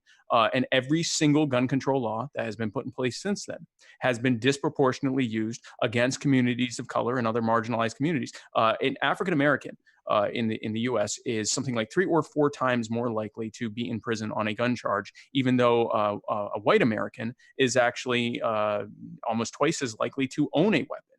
We see the disproportionate use of violence against communities of color, not just from the war on guns, but many other enforcement. And yes, we believe that people who are armed and able to defend themselves are less likely to be harmed by anyone. And we believe in the decentralization of the ability to project violence. It just seems to me like that's ripe for escalation. That the persons that have guns will then, to outdo them, they'll come with automatic guns, and then they'll come with something bigger and more deadly. I mean, isn't that a concern for you? It really isn't. Here's why, Charlie. I would invite you to come to one of my stops on my bus tour. Rarely do I stop somewhere where there aren't at least 40 or 50 people there with rifles. And we have seen no violence, no threats of violence. Everyone there feels very, very safe because anyone who would want to harm us, private or public sector, would find themselves having a very difficult time doing so. And we find that bullies that want to harm others typically look for softer targets. So no, I don't think that there's going to be an arms race between people who want to protect themselves. Arms races are for governments. Arms races are for centralized, coercive authorities who want to impose themselves on others. People who want to protect themselves using the means that they see fit. And when we decentralize, there are two aspects here. We decentralize the ability to project violence by ending the war on guns and by limiting what the government has for weaponry, frankly. And then the other thing that we do in that regard is we reduce the amount of power that coercive entity has in the first place. The reality of power is that people seek power to whatever level they are able to. When we decentralize that power, when we take away the ability of someone to control so much every aspect of so many people's lives, then their ability to project violence, both directly and indirectly, greatly goes down in the first place. And our communities become safer as a result of that. Ending police brutality is a perfect example of that. But part of the aspect of ending police brutality is that as we do that, we also need to make sure that people in these communities are able to defend themselves. We've seen time and time again, not just in this country, but others, that again, when seconds count, the police will be there however many minutes later to write down what happened and arrest people if possible and then leave. It's not like the movies where the police are there to show up and stop every fight or every attempt to harm someone. We also have the statistics on the fact that areas that have that allow for more gun ownership, more liberalized gun ownership, have fewer rapes and fewer robberies and fewer assaults and fewer home break-ins and everything else. Where the conflagration happens, or where the potential for increases in violence happen, are if the government then tries to respond to the people having more weaponry by arming themselves even more. The answer to that is reducing what their armament is, because they are largely using it. There's no need for them to have that kind of militarized equipment in the first place. That the equipment that should belong in the hands of the people to protect themselves should be directly in their hands. Now, we've had a lot of great questions in the chat from our officers, and I wanted to get to those questions because I think they're important for setting the stage for transpartisan collaboration going forward. David Shoemaker, our Director of Applied Innovation, asks, in countries that have a parliamentary system of government, small parties can and do band together and get a seat at the table. Do you see a means for small parties to do that in the US system of government? I think there's a potential for that, and I think we need to. I think we need to be working together as much as possible, and in doing so, we can still have our disagreements. Charlie and I clearly disagree when it comes to the right to keep and bear arms, or the question of gun violence, and that's good. It's good for us to have those debates. But what we do agree on 100%, as we've all said here, is that Americans, and not just Americans, but again, we're running in American politics, people need to be able to have as many choices as possible. That is why the Libertarian Party doesn't say you need a third choice. We say you need to have multiple choices. You need to be able to have a bourse of people to choose from, and not just different people, but different ideas. That's another big part of the whole Republicrat thing, is that what they represent on the political spectrum is such a small portion of the political spectrum and the idea of how to solve things. And of course, they also happen to be at the top end of it in terms of being, as authoritarian as possible. What a great way to be able to have so many more ideas and have a competition of ideas. Libertarians believe very strongly in competition, in a market set free of a marketplace of ideas and goods and services and everything else. That reflects in government as well. Why wouldn't we have a myriad of choices? Why wouldn't we have so many of choices that we end up having something similar to what we have when we're on Netflix and can't decide what we want to watch? I would much rather Americans have that kind of choice, where they've got 15, 20 choices to choose from, and they're looking and going, wow, there's so many people here. I really need to do some research. That's good, as opposed to them showing up on election day and going, these are the only two names I've heard of. I hate them both. Gosh, this one's been a real nightmare. I'm just going to pick this one. What a terrible situation the American people are in, that voters are in, where that's what their choices are. We absolutely need to be collaborating together. We absolutely need to be working together. And if that means us doing joint ballot access petition drives, if that means us doing joint statements, if that means us joining together in lawsuits, whatever that entails, I think we need to do it 100%. And I think when we do those things, when we work together, we will often find, and this is a big part of my activism, we will often find that our differences are more in terms of how we propose to get to our preferred outcome, but that our preferred outcomes are largely the same. We want to be healthier. We want to be safer. We want to be more free to live our lives. We want to not be worried about all these financial concerns as badly as we are. We want to be able to thrive and prosper. We want our children to have a better future than we do, and for their children to have a better future than they did. We want things to get better. We all want the same thing. And when we're working together, we're also able to have that dialogue to see that we want the same thing and be able to have a dialogue on the things that we disagree in, not in some kind of, hyper partisan, if you vote for them, you're a bad person way, but just in an actual good faith dialogue about these issues. Mhm. Yes, indeed. And along these lines, Art Ramon Garcia, our director of visual art, asks the following question. He says, Democrats and Republicans combined have an army of lawyers to maintain legal restrictions that shut out third parties. Can third parties create a coalition to fund a legal team, an army to start challenging and chipping away at these legal restrictions? I think that would be a fantastic idea. That's a perfect example of what we're talking about, joining together for this kind of stuff, because they don't only have the lawyers in place. They have the state on their side. They've appointed the judges. This is as close to a kangaroo court as it can get without it just being a blatant, where they don't even listen to us. It is a miracle of our, and really it's a testament of the hardships that the Libertarian and other third parties have been through in the court, in the judicial level, in the litigation level, that we've gotten any of the victories that we've had, because it is a completely stacked deck. So that is absolutely a perfect example of something I would be in favor of pooling our resources together to say, we're not just representing this party, we're representing all of these parties. And it would also allow us to present a united front on the media and social media narrative level, to present to the American people saying, listen, we all disagree on all sorts of different subjects. I'm here hoping people will vote for Joe Jorgensen. Charlie and Liz and presumably the rest of you are here hoping that folks will vote for Charlie and Liz and vote transhumanist. So obviously we disagree on that. What we agree on is that both of us should be among the many choices that Americans should have. And yes, that would be a perfect example of a way we could work together.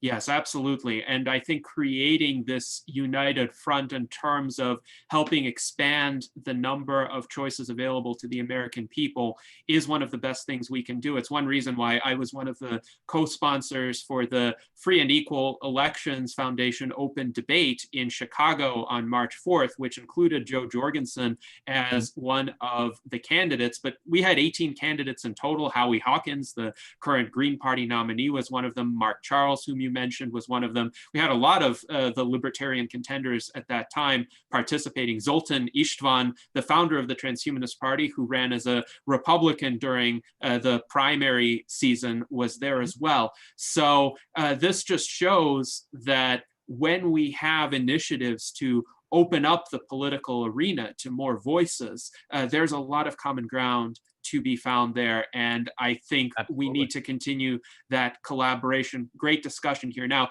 Alexandria Black, you have a lot of questions that you've posed in the chat. Perhaps it would be good for you to ask them directly via video if you'd like, so that perhaps you could emphasize the areas that you would like Spike to address the most.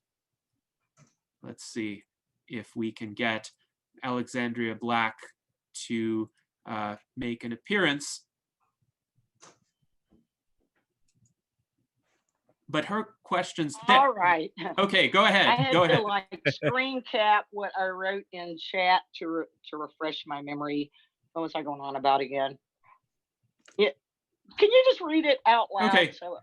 So yes, I'll read out your comments and then you can choose what you want to focus on. So your first question was, what does a saner economy look like? How can money serve us and not enslave us? And then you commented on the gun control discussion. Guns are approaching obsolescence. Newer weapons are way scarier. And you pointed out that neither side ever wins a civil war, but the puppet masters do. And you asked, might liquid democracy be a good platform for a cross-party coalition? And you mentioned that Julie Albright touched on the too many selections problem in a TED Talk. How do we deal with this cognitive glitch? So if you'd like to expand on any of those points, maybe connect them to one another and see what you would like Spike to address there.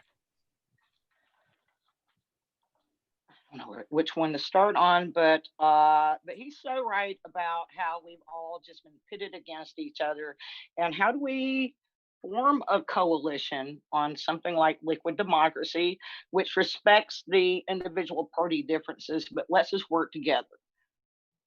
I think that we Something need like to, the short answer is we need to be doing meetings and meeting with each other and setting up the infrastructure for that, because obviously it's far easier for me to go, hey, yeah, let's all work together, than to actually create something that everyone feels is equitable and fair to everyone involved, right? Like that's where the breakdown happens, is that, you know, to make sure that there isn't any concerns that are happening in which someone feels as though it's being used primarily to help one or another party, instead of, you know, working together to be able to help everyone else. And also so that no one feels like anyone is just, you know, riding the coattails of what everyone else is doing or anything like that. So, but that is where the technocrats in all of our party, and we have some incredible technocrats in the Libertarian Party. I bow to them in their ability to get stuff done. I mean, that it was not from it was not from anything other than some incredible technical work that we are on all 50 ballots. They would occasionally airdrop me in to help with, you know, signatures and goosing turnout and stuff like that. Tomorrow I'm going to be heading to Minneapolis to help with a mayoral candidate who's running for office there. So I come in and give moral support where needed, but there is an infrastructure in place that I am absolutely in awe of.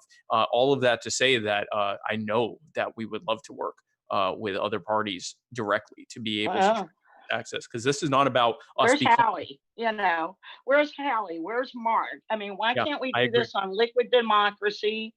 And we're allowed to vote cross-party there. It's like, you got the better idea this time, or Janata, or one of us does. We can roll with that without all the cross-party handshakes, golf games, perks, and corruption. Yeah, absolutely. I mean, obviously, there's going to need to be some handshakes and elbow rubbing just to have everyone on the same page with stuff. But no, I mean, I am, and I say this as someone that is not involved in the infrastructural end of it. My role here is obviously in the electoral end of reaching, you know, the masses, as it were, reaching the American people and bringing them into a message of liberty. But I will say this: I know the people that do the infrastructural end of what we do, and they would be more than happy to work with y'all and with Howie and with Mark and with, you know, any party wants to do it. The Constitution Party, the Socialists, the you know, Transhumanist Party, the Green Party, and anyone else who I mean, I'm certain there are parties out there we'd rather not work with because we see them as abhorrent. But none of the options that we've just talked about, I think, would be any of the ones who would even want to work with us in the first place. So no, we would very much be in favor of that kind of thing. Speaking about where you mentioned before we totally lose point, can we appoint a panel of people smarter than me on all the platforms? I mean, maybe Pavel could get us into liquid democracy together, or in other tech platforms that respect our collaborative space without a lot of, you know, corporate problems. Like, you know, like Josiah Zaner just got deplatformed on Patreon. We don't want to see any corporation just pull the plug on our work like they did him. That's always a challenge, right? That's get always back to that later. The tech issues could maybe Pavel or someone else could speak on that at some point before we're done. I'll let you go now. Yeah, I think we could bring this up in the final comments at the conclusion of this salon. Spike, I wanted to ask you, I know we had scheduled this for 90 minutes. Do you have any additional amount of flexibility here in your time? What is it, 5:30? I can give you an extra 15, 20 minutes. We can 15, make 20? Okay, great. There are a few questions that I think it would be important to address before we conclude. And one of them is this pandemic that we are all in. Of course, there has been a lot of strife associated with the COVID-19 pandemic, different approaches to handling it. There's a rift between the Republicans and the Democrats on this, and there are significant portions of the population that either favor very strict lockdowns or no business closures at all. There are many people myself included, who strongly favor the wearing of masks, but there's a kind of revolt against that as well among some portions of the American public. So what would the Libertarian Party recommend in terms of a set of approaches to resolve this pandemic as quickly as possible and get back to a decent standard of living for all? Well, absolutely. And, we didn't need the COVID-19 pandemic to tell us that our healthcare system is an absolute mess. But let's be very clear about something here. For the first nearly 2 months that the COVID-19 virus was here in the US, the CDC, the organization that the Republicrats created to supposedly protect us from this very type of thing, effectively banned medical professionals in the US from testing anyone for COVID-19. Now, of course, we know the most important tool that we have for a virus like this is to get as many people tested as often as possible, because most of the people that have it either have no or little symptoms and can spread it almost as easily as someone who has lots of symptoms and end up spreading it to someone who is going to have a much worse time with it. That is the problem with this virus, is how easily it spreads, which is why testing is so important. And for the first 6 to 8 weeks that the virus was here, when patients were going into their doctor's offices, and I was one of them towards the end of February, who went into doctor's offices saying, I don't feel too hot and I'm worried about this coronavirus thing, including people who went into their doctor's offices saying, I just got back from Hubei province in China and I'm sick and I'm worried, and so is my family, and we're worried about this coronavirus thing we're hearing about. Those doctors had to say, we can test you for the flu and then we can hope for the best and just tell you to stay home and get plenty of rest. And David is pointing at himself. I assume that you went through something similar. Yeah. Okay. So this is what Americans were facing up until something like the mid to end of March. This was crucial time that the virus could have been, if not contained, at the very least, the spread slowed quite a bit. All of that great spread. And of course, we know with a virus that spreads like this, once it has that big foothold, it's nearly impossible to be able to contain it, just because of the nature of how easily it spreads. And that the only way you could effectively stop it is making everyone stay in their houses for like a month, which would cause way more suffering than the virus would. Obviously, I mean, there'd be people starving as a result of that. But the point is, for 2 months, they didn't let anyone test. We had American companies that were making approved COVID-19 test kits and selling them overseas. They could not legally sell them here, and doctors and medical offices could not make their own test kits, which I'm told by medical professionals, when you know how to do such a thing, these test kits are not all that difficult to make. And yet the CDC spent 2 months trying to make one before they finally just shrugged their shoulders and said, okay, fine, we'll let the market take care of it. That was precious time. We don't know, and may not know for a year or more, how many hundreds of thousands of American lives could have been spared. Not to mention all the people that are suffering permanent organ and lung damage as a result of even after they've survived it. We won't know how much human suffering will have happened, including hundreds of thousands of lives being lost as a direct result of the government not letting medical professionals do their jobs. Joe and I have talked to medical professionals across this country.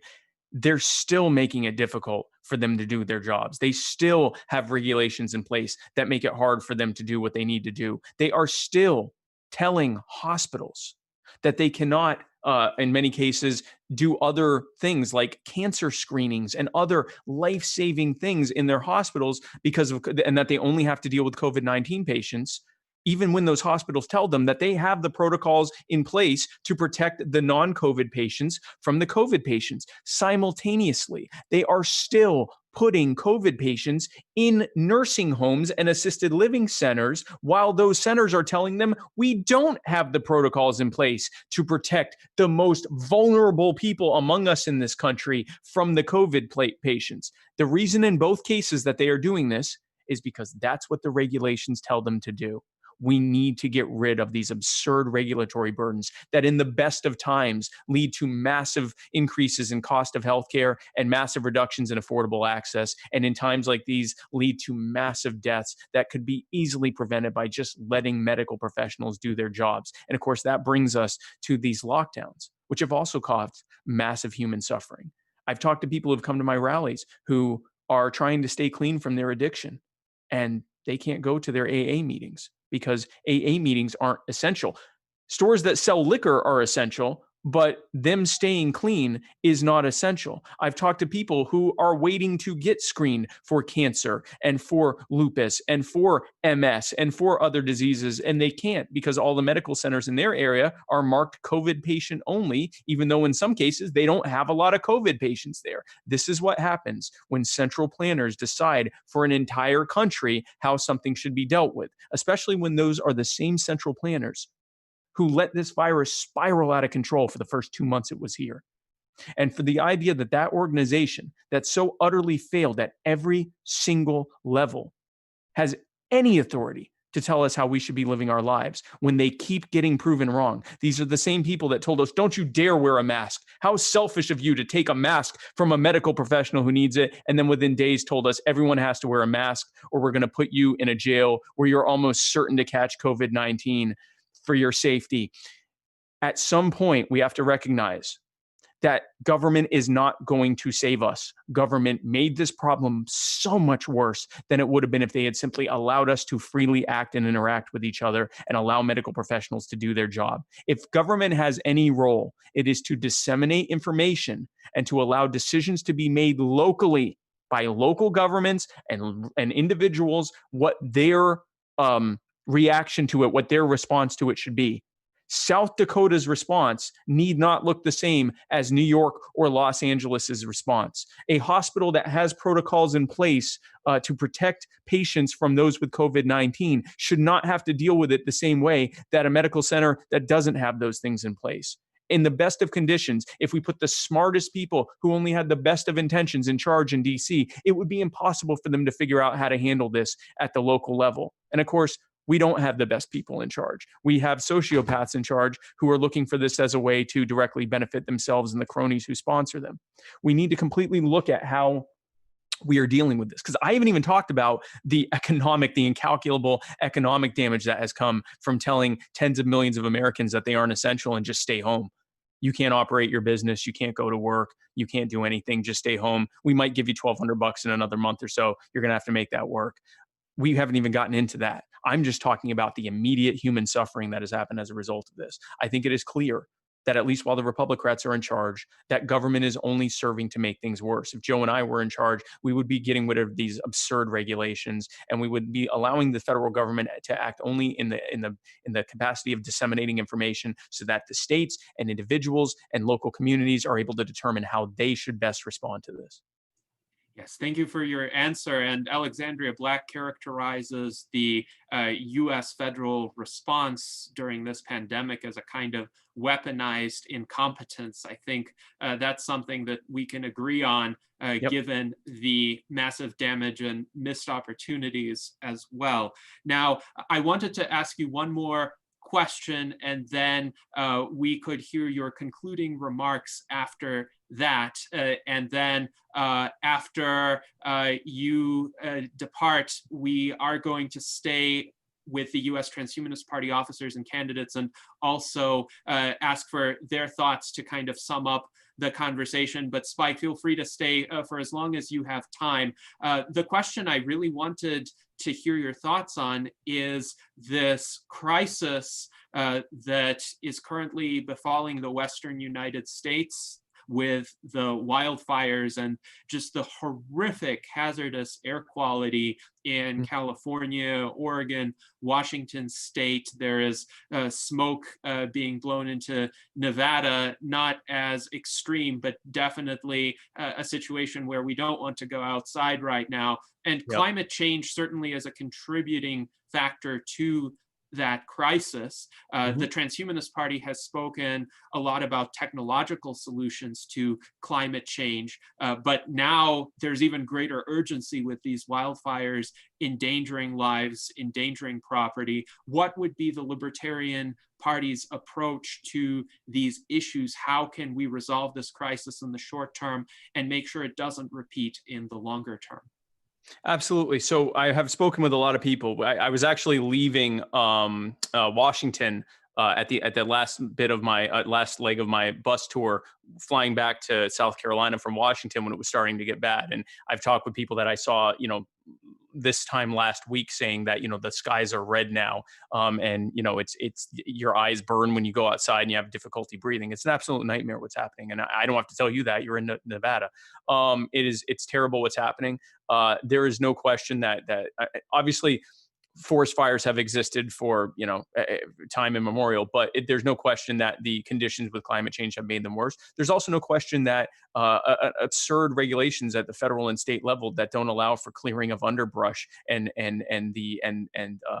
protective fires, like planned fires to stop greater fires from happening, have also greatly contributed to this. I remember watching in school, this would have been middle or high school, where they talked about this problem with regulations that didn't allow for clearing of underbrush and didn't allow for controlled burns.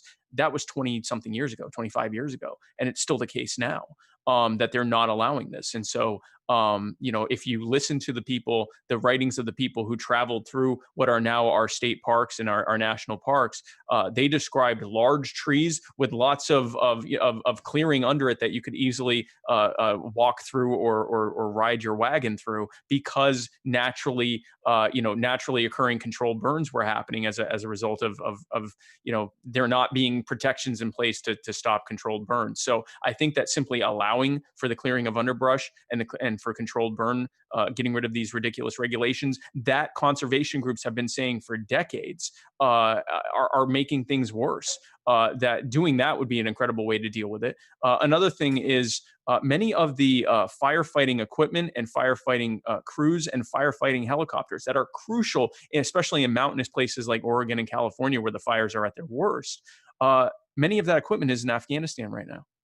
And a lot of it. In fact, there was a story that came out, Oregon in particular, their entire unit from the National Guard that has helicopters that could be doing quite a bit of fire mitigation right now is in Afghanistan. They have tried to have it brought back. They were denied because it was needed there more. So ending the wars, bringing the troops and all that equipment home would also be a great help. Why are American troops not here protecting American people, in this case from a fire? They have the equipment, they have the wherewithal to be able to do it, and instead they're fighting pointless wars overseas that are only leading to greater human suffering. So there are many things that can be done just in the case of deregulating. I also believe that there needs to be a lot more coordination at the state and local levels of what's happening.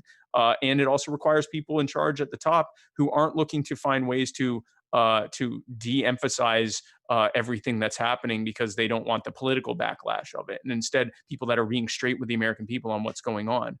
Donald Trump has a penchant for playing down things, unless, of course, they're riots, because then he likes to play that up so he can get people scared and get them to agree to continued increases in the militarization of our police.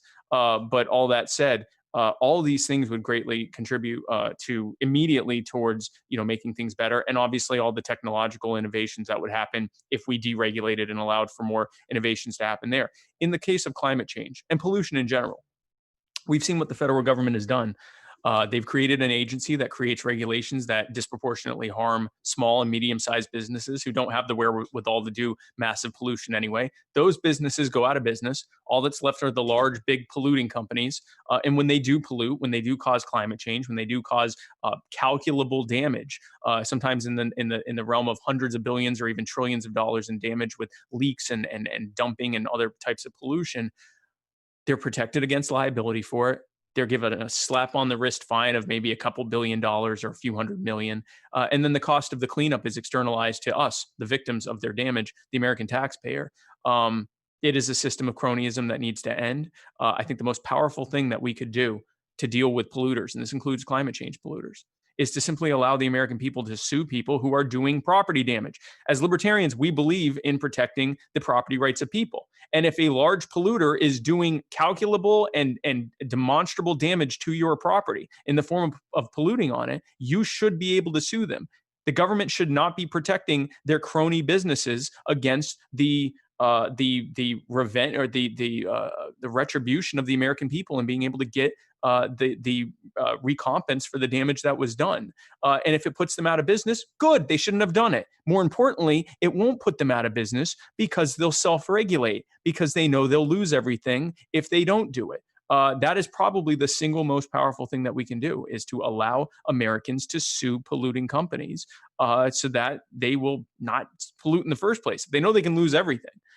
then they won't be polluting as much in the first place. They'll self-regulate in ways that the government could never impose upon them. And it will also allow smaller businesses to be able to operate without that massive regulatory burden on them.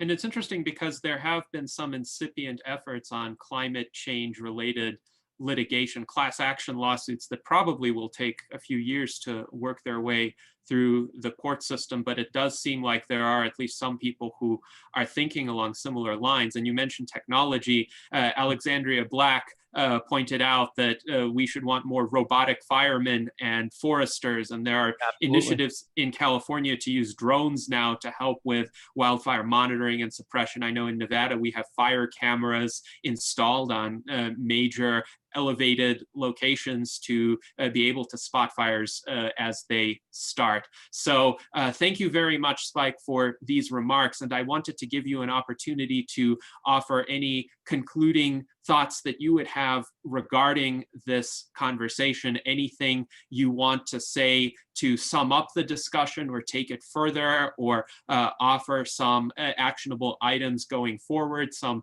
motivation to our viewers during this very challenging time in American history. Absolutely. And I appreciate y'all for having me on. I appreciate what the Transhumanist Party is doing. Again, I am someone who personally, and I speak to many libertarians who also consider themselves like a small t transhumanists, in that we do want to end senescence, or at least greatly, vastly increase lifespans and qualities of life during that time. We think that technology should primarily serve humanity. If we are creating technology, it should be for the purpose of serving humanity, in the form of, whether we're talking, wildfire suppression, whether we're talking healthcare, whether we're talking whatever we're talking about. But I think the biggest single one is just in expanding our ability to live and the health, the well-being and health that we have during that time. So that's certainly a shared goal that we have. Obviously, I'm running on a platform of Joe Jorgensen and I running for the White House. And if anyone is interested in what I had to say and think that you might be a libertarian, I invite you to go to joe20.com to find out more. We greatly appreciate you joining our team. With that said, I know that I'm here with two other folks who are running for president and vice president. And I will say this, if you are a transhumanist, if that is your primary concern, I certainly will never tell someone not to vote for me, but I will say this.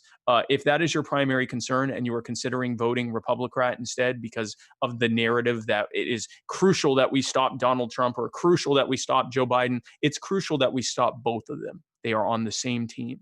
And it is crucial that we work together to present the fact that the American people should have more choices. And so if you find yourself, even after hearing from me, if I was not able to convince you in this moment that you are a libertarian and you still are a transhumanist primarily, then I would invite you to continue supporting your party, continue voting for Charlie and Liz and anyone else running in your party. And more importantly, for any of what we're doing on this run or anything else, keep telling the American people and keep telling yourself and keep working with those who are pushing the narrative that we need more choices, not just 3 choices, not just 4 choices, not just 5 choices. We need as many choices as we can, because there's absolutely no reason whatsoever that 330 million people of all sorts of different backgrounds, all sorts of different political affiliations and races and ethnicities and belief systems and geographical areas and everything else, that we should have 2 choices or even 3 choices. We should have many, many choices. We should have a plethora of choices to choose from. Not only does that give us more choices, but it forces those choices to compete for the best ideas and to compete to show you why they have the best ideas, instead of just using fear to get you to vote for just them and not someone else. So I invite you to join us and the Transhumanist Party and the Libertarian Party and the Green Party and everyone else on these efforts to let the American people know that government should be serving them. The electoral process should be serving them. We are not sheep who show up and vote for 2 or maybe 3 options. We are complex human beings who should be given an equally complex and diverse number of choices to choose from. And I greatly appreciate your time today. And I again want to declare that I'm a winner. I don't know how much time I had left, but I just always, that's a thing that I do when I would just like to possibly note the possibility that I won this. Well, it's interesting. It reminds me of this satirical commercial for, I believe it was in the film Idiocracy, where it was this product that made you win at everything, including winning at things that you didn't even think you could win at. And it kind of reminds me of that. But Spike, you will always have the pi seconds left over. Yes, I have 5 seconds left over in honor of Pi Day, which was 6 months ago. And yes. I'm certain that there's a numerical symbolism there. But folks, thank you again so much for your time. I greatly appreciate it. Charlie, Liz, I wish you all the best. And I do look forward to us working together on making sure that Americans have as many choices as possible. And thank you again. Yes, thank you very much, Spike. It was a pleasure speaking with you today. And I think for our viewers, it is important to consider who in this Republicrat duopoly would even give us the time of day.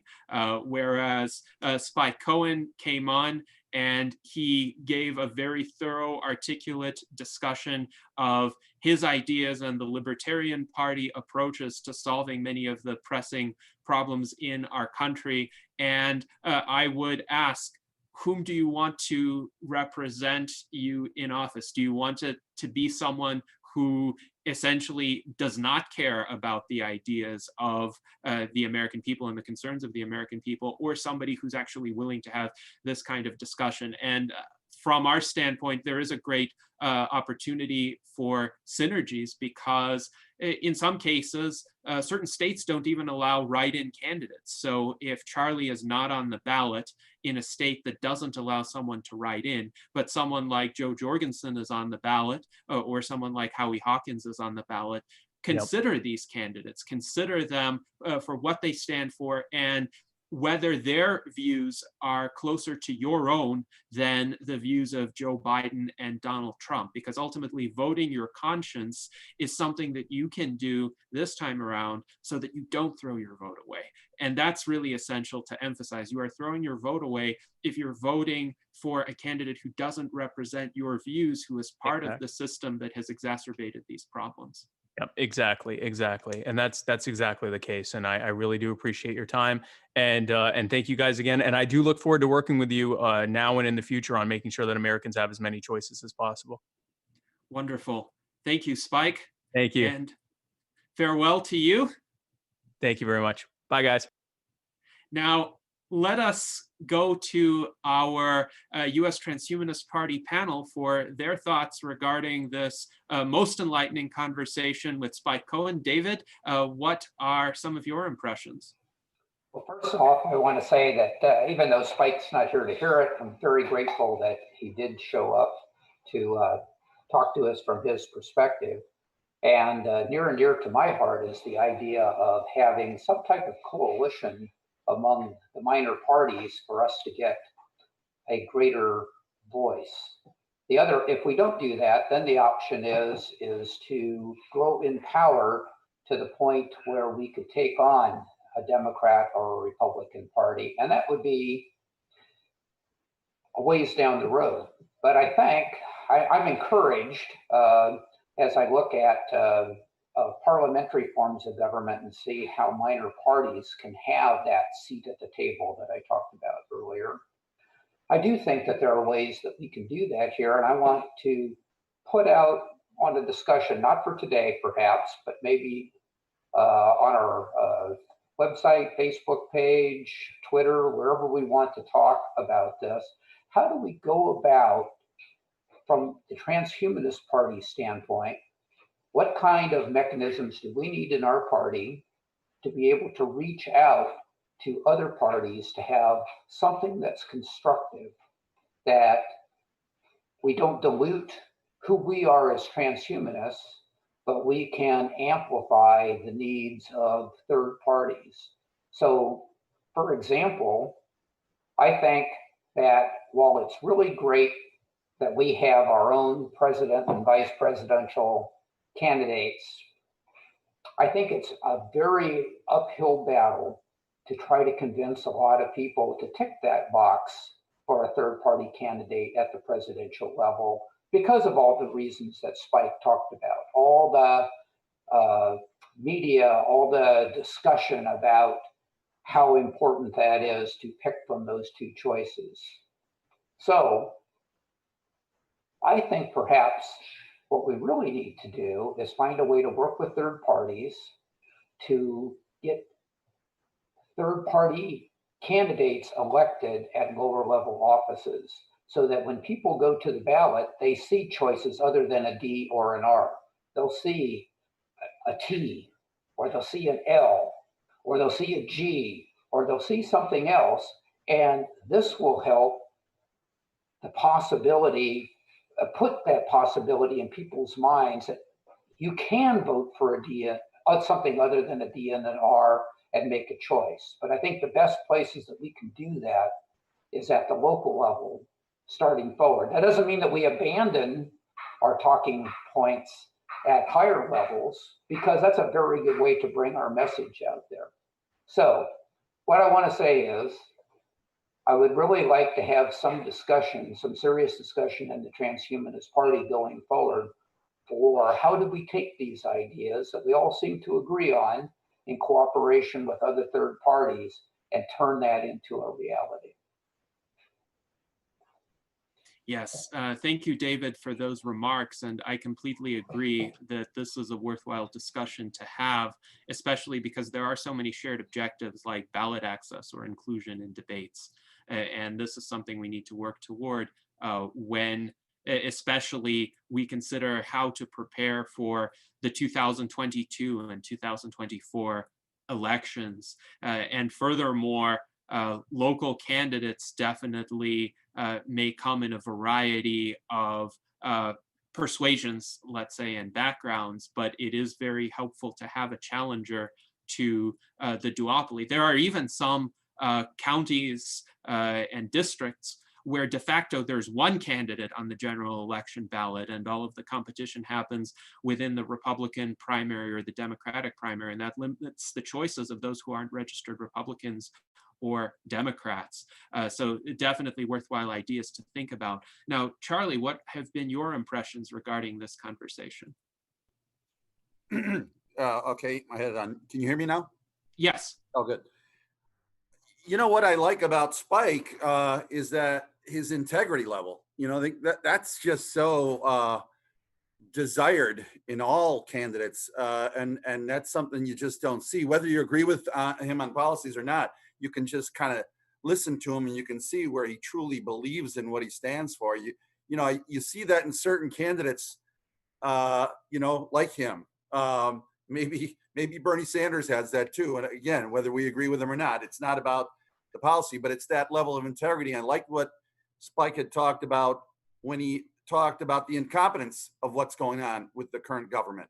That's something I talk about all the time. You know, that we don't have a leadership that's really on top of what happened. I mean, Spike pointed out all the problems that occurred early on with this pandemic. Now, had the USTP been in charge, we probably wouldn't have had any problems. We would have already addressed this back when Zoltan would have been president in 2016, because we would have had a science department that would have been looking at the potential viruses coming out of Asia, because that was something that was talked about in previous administrations. But having science at the forefront of a political administration would mean that we would address all these things, and we could have applied science to a lot of the issues that Spike talked about, including universal basic income. And I like the fact that he was open to that. You know, when he mentioned that he's open, you know, he said he talking about that on a personal level, but that's why I again go back to that, you know, that level of integrity and sincerity that he showed. And so I really like that. I was a little taken aback by his idea about the guns, but whatever, you know, like he said, we don't have to agree on everything. The important thing is that what is important, and what David just referenced, is the idea of working together. And what you've talked about, Gennady, was, you know, we have to work together as third party groups to get on those ballots. It is a duopoly. It's a stranglehold. It was early on in the discussion today. I know we started talking about the Ukraine situation, where it was a talk show host a comedian that ultimately became the candidate and he won. Well, when I first started hearing that, I almost thought we were talking about Trump, because he was a reality game show host essentially, and he managed to get to the top. So, we do want to. The idea that we have a libertarian who's on all the ballots in the 50 states, coming on our panel discussion today was a great catch there, Gennady. Appreciate you getting him on board, because we do want to work with him. That's a way to elevate our situation, because we're a new party essentially comparatively, and to have him on board, and I would hope that he would reach out to someone maybe like, I don't know, Rand Paul. He's a libertarian, in the guise of a Republican, but I would think that if we can get some people on board and start getting legislation to change this, or whatever we have to do to make third parties viable and make it not so restrictive. There is a stranglehold, and as long as that's there, it makes it very difficult for us. And I do think with Trump, the silver lining is he destroyed the Republican Party. I mean, it's the Trump Party right now, and the Republicans are going to have to recover, and it's not going to be that simple. A lot of people are losing faith even within their own party with that Lincoln Project. So I think we are in an opportune time, particularly this, next election coming up. It's going to be hard for this time, but, like you said, 2022, 2024, that's where I think it would be important, as David mentioned, about local. We want to get local representatives running for the Transhumanist Party. Now, we start to get those little dents here and there. That's where we're going to start to get recognition. And then we can really, start to change this and get on to third party get third party access to all the states. I want to see that happen for us. So whatever we have to do, working with somebody like him, I can see that working. That would be great. He definitely has that kind of passion for doing that, and that was good to see him here today. So I was glad that was the case. Yes, absolutely. And I think we were fortunate to connect with Spike Cohen back in mid-March, before he became the official Libertarian nominee. But we had a great exchange with him then at the Technology Policy Discussion Forum debate. And then, of course, I did some legwork in connecting with him further, going to the rally he did in Reno on September 2nd, where I was wearing my face buff, respirator mask, face shield, Kevlar lined shirt in order to participate in a political rally. I saw that photo. Yes, I got to reconnect with Spike, and it was a great event, very peaceful for humans. You're a cyber goth now. Yes. You're a cyber goth now, you know that. Okay, I'm out of here. Oh, how times change. 2020 fashion is unlike anything that I've ever anticipated. But this was a great rally for humans and dogs and pigs alike. And for those who have seen my pictures of the event, they will know of what I speak. But it was also a great opportunity to ask Spike Cohen this question, which is very dear to transhumanists, about how we can work to lift some of these federal interventions that are preventing technological progress from occurring at the optimal rate. And I think Spike Cohen is one of the people who is really aligned with us in terms of these objectives. He is a proponent of reversing senescence. He is a proponent of radical medical progress. He has said so in this very salon. And he sees how this ossified system of over-regimentation is preventing that progress from occurring fast enough. So I think this kind of collaboration with him is one that could span many years after this election season.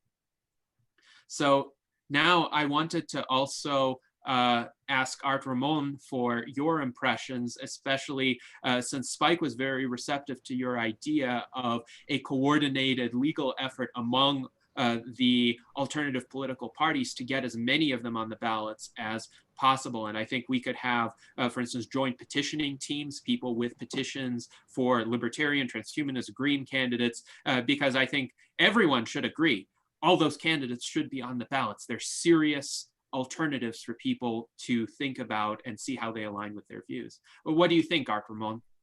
Yeah, it seems like a lot of third parties have identified the roadblock, but then we step away. And I think we can't step away and hope that it changes on its own. We're going to have to fight that roadblock and start tearing it down. And I'm glad to see that other people are starting to accept the idea that we need some sort of legal coalition, and together, fight as one. You attack one, you attack all, and start chipping away at these laws. And they might have, the Democrats and Republicans might have their judges in places, but if they start any shenanigans, we'll call them out and sue them personally if they start to deviate from the law. But yeah, I'm glad to see he was receptive. I did agree with some of his positions on guns. I'm a gun owner, and out here in Arizona, it's a bit of the Wild West. And yeah, it was interesting to see and hear him out.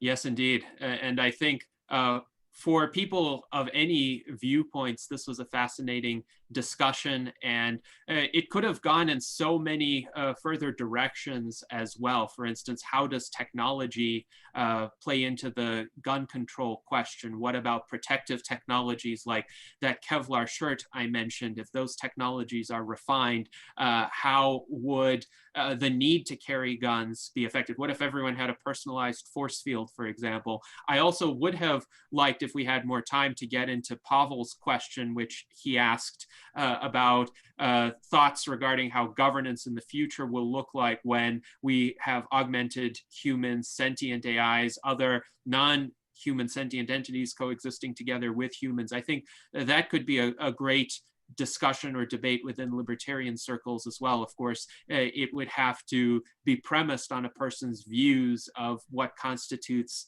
sentience, what is the threshold for being able to have rights, which could differ even among libertarians. There are some libertarian traditionalists who would say this is uniquely a human province. There are others who are more open-minded. I hypothesize Spike would probably be more open-minded given his stance on other social issues. He's very much an advocate of respecting the rights of all humans, certainly, including people who have been marginalized historically, and that shows in his comments. I think a lot of the Black Lives Matter movement advocates, a lot of the opponents of systemic racism, should really look at Spike Cohen and Joe Jorgensen as well, because those are the candidates who are really speaking to solutions to these issues rather than just using them, weaponizing them, as Alex would put it.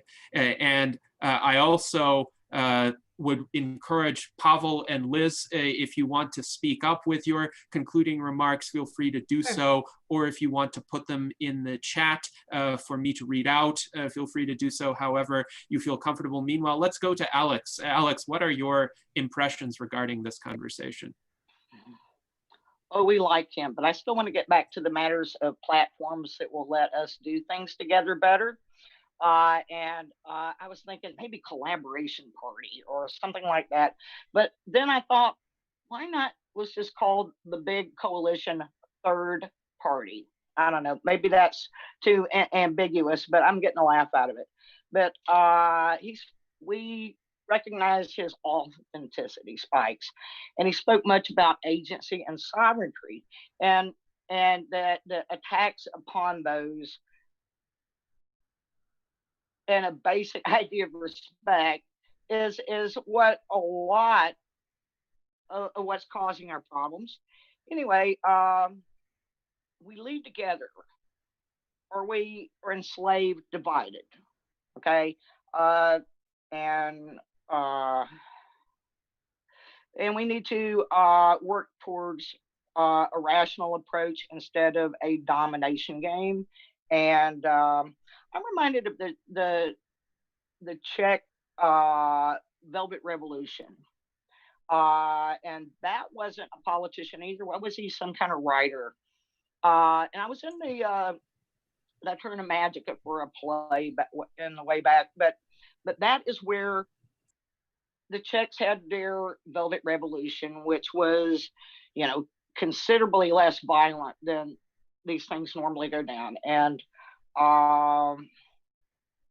And we need to work with people like Spike and Mark and Howie, and I think we can do this through Liquid Democracy. I want to have a tech talk with some of you guys, but I think Pavel could weigh in on this. He's a coder anyway. But let's use the vehicles that have already been made for this kind of thing and maximize what we can do together with them. Great, thank you for this. Yes. Yes, so, thank you. So just one more afterthought. Sure. So if we work together, we might want to put Howie in charge of the EPA, or we might work together to put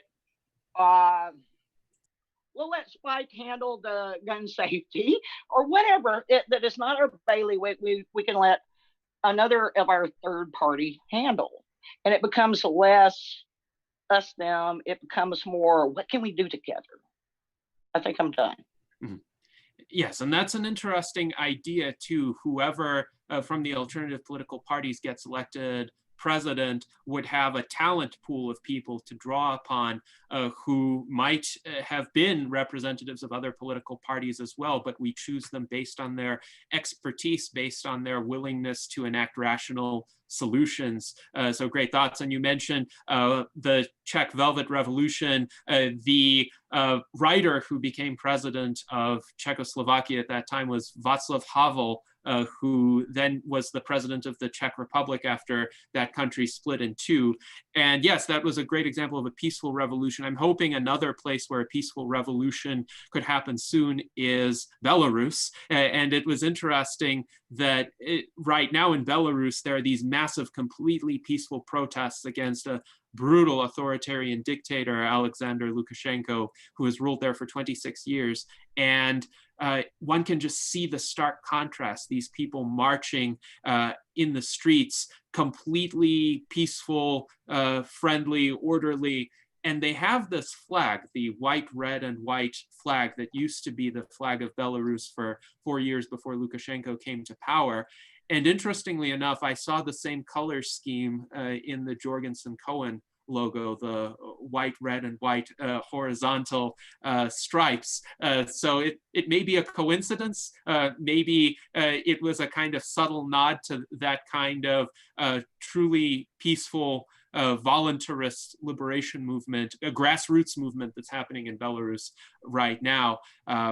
But definitely something that people should be watching as an example of how political change could occur. Now, I wanted to give Liz the opportunity to provide her comments before, Liz, you have to leave, but any thoughts that you have on this conversation would be welcome.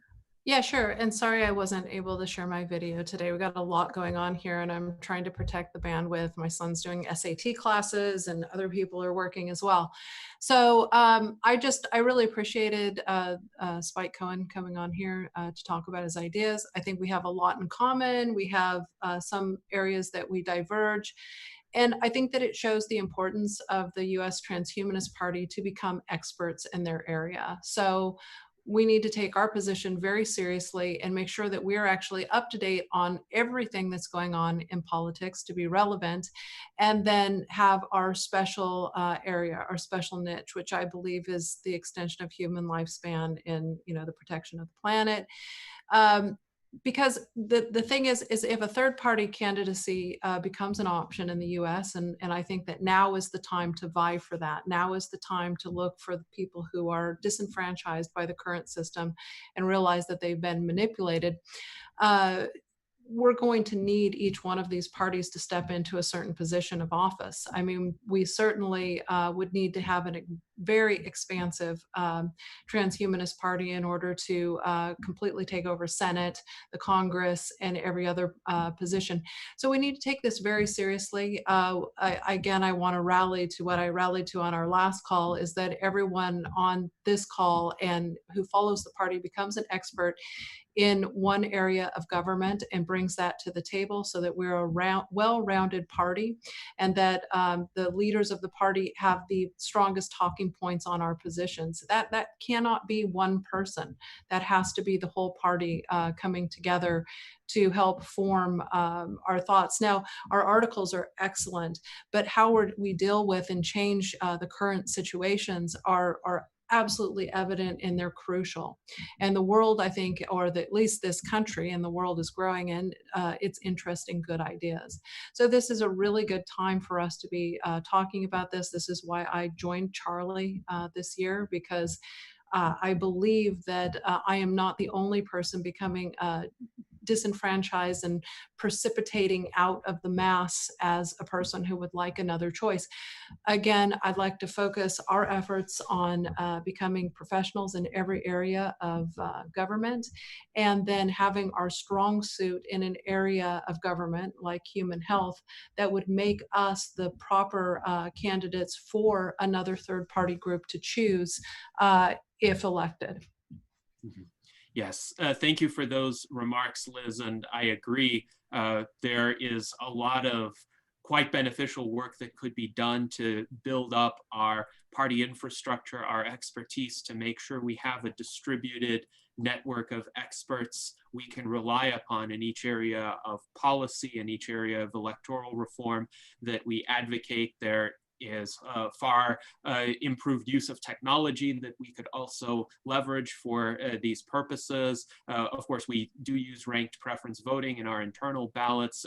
Alex suggested recourse to liquid democracy platforms, other kinds of platforms that would be difficult for some corporation to decide, oh, these people are politically inconvenient, now let's jettison them.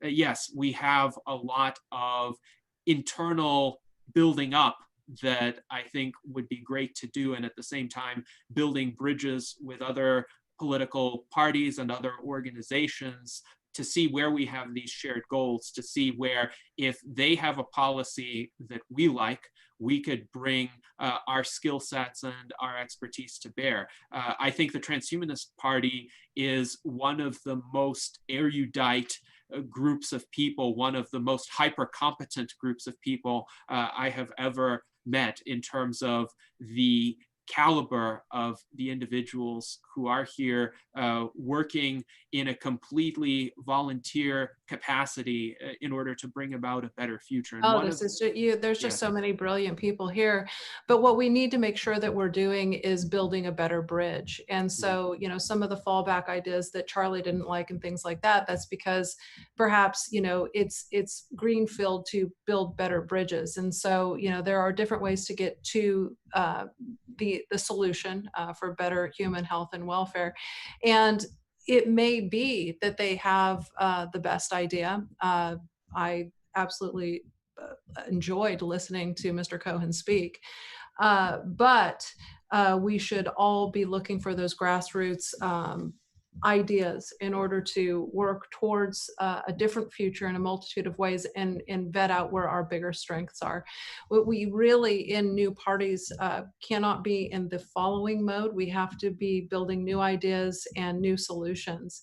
And I think that that is what our strength is with this group of incredibly intelligent people, is to do that. And again, I do believe that if there was a third party candidacy, we would all be working together. And it absolutely seems brilliant after listening to Spike Cohen talk today, and many of the other parties that are also third parties have incredible ideas, and we would absolutely converge.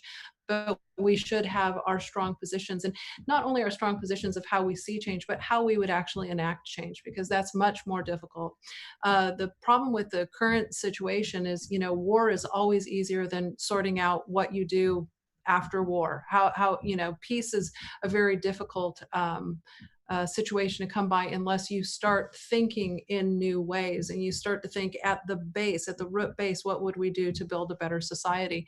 And I have the strong belief in the K through 12 program to do that, and the 24-year inception of different thinking that we can all adopt over time, but that we need to start teaching now in order to have those big movements away from violence and punishment. But again, thank you. It was fantastic, and it was enlightening, and it's one of the first time, that I've sit and listened to a candidate for presidency or vice presidency in that case, that sounded like something that I could really appreciate. So we can build on that as a party and make it even stronger and show ourselves as an asset. Yes, absolutely. And thank you for your insightful remarks, Liz, as always. Now let's go to Pavel Ilin. Pavel, what are your thoughts regarding this conversation? Well, first, Gennady, I would like to join your hopes about liberation of Belarus. So, Живе Belarus, which means, almost means live long and prosper Belarus. I note that when used to be approach other parties and other in US and even outside US, we able to have a dialogue with anyone and establish a decent level of collaboration with anyone. So this fact is very encouraging. I really like how rational Spike is and how well he analyzed the concept of UBI. He not just said, oh, I agree or disagree, but he said that we have a data and we have a long short-term outcomes and long-term outcomes, and there are some unknowns. And this is kind of analysis and approach we need to have when we approaching something complex and possibly unknown. So I really like his rationality, and I really like how he understands money as not as a resource which we have to go and mine somewhere, but as a technology, and depends on how we apply this technology, we will have certain outcomes. So yeah, it was a great conversation, and Gennady and anyone else, thank you for bringing Spike here. And yeah, looking forward for the building more bridges and starting doing some more practical cooperation with other parties. Yes, and thank you, Pavel, as well, for your remarks and all of your help in making this event possible today. And now I would say, let us conclude with some final thoughts from our 2020 US presidential nominee, Charlie Cam. Charlie, what do you have to say? First, I want to check, can you hear me? Yes. Oh, good. Again, I want to say that it was good to have him on today, and that the fact that he's open to working together to get third party access is an incredible move, an incredible thing. I mean, really, honestly, the goal that I've had for being the candidate here, and I know this is for Liz too, I believe. I know because we've talked about it, is to expand the party. We're not under this delusion that somehow we're going to win. I mean, it's just, it's a duopoly and it's a stranglehold right now. But the goal is to expand our membership. And if you have the Libertarians are the third biggest party in the United States, and he's actually on, he's on the ballots, or he's going to be on all 50 states.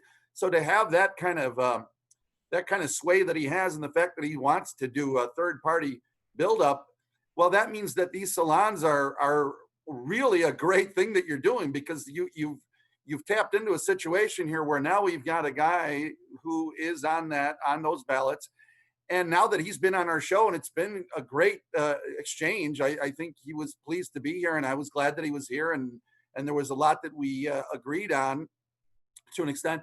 And the fact that he was here means that we should be able to get hopefully the Green Party presidential or vice presidential candidate on board on a salon, and then any other third party candidates. So let's see if we can get them on here, because when we start to connect and have those good bridges, then we can really push to get third party access as a real thing for us, because they've already got it. I mean, they're on the ballots. So if we can kind of really push this, I would like to really see that happen. I think this was great opportunity today. And, you know, like I said, this guy is, at least from what I can tell, his integrity level and his sincerity seemed there. And I was really appreciative of that. It didn't matter whether we agreed on everything or not. The fact that he is a guy who is not only believes strongly in the things he does, but that he had an open mind to different things. You know, he talked about life extension, and that was good. I was glad to hear that. So I think we're in a real good position now, having him been here, to get maybe the next one is, you know, get, like I said, the Green Party or some other strong situated party. So now we're elevating ourselves. You know, that's what we want to see. I'm very happy about it. Excellent. Well, thank you, Charlie, for those remarks. And I agree in full. I think you've tapped into one of my main motivations for holding these virtual Enlightenment salons, just as the original Enlightenment salons in the 18th century. Forums like this one can be great catalysts for new kinds of connections, new kinds of bridges, new kinds of activities that are going to transform our political scene and our society when we create this space to have in-depth intellectual conversations connecting a variety of disciplines, a variety of issues that are relevant in the world. We can figure out ideas and new strategies for social change. So along these lines, we would like to thank every one of the U.S. Transhumanist Party officers for being here. We would like to thank Spike Cohen for joining us for 105 minutes today, and for the Jorgensen Cohen campaign for essentially accommodating this type of appearance. And furthermore, we'd like to thank our viewers for showing up for this virtual Enlightenment Salon and for their engagement in the comments. This is the kind of venue that we are going to perpetuate going forward. Next week, on Sunday, September 20th at 1 p.m. U.S. Pacific time, we're going to have as our special guest, Dr. Jose Luis Cordero, who is our foreign ambassador in Spain and our technology advisor, great advocate of radical life extension, author of The Death of Death. And then the following Sunday, on September 27th at 1 p.m. U.S. Pacific time, we will have Dr. Kenneth Hayworth of the Brain Preservation Foundation, who is trying to figure out how to keep the connections of the human brain intact and preserve long-term memory of a deceased individual. And that should be a fascinating conversation, both from a technological and a philosophical standpoint. So please keep tuning in to the virtual Enlightenment salons. These are the kinds of conversations that can really turn the current situation around and usher in the new transhuman era of our civilization. And until then, live long and prosper.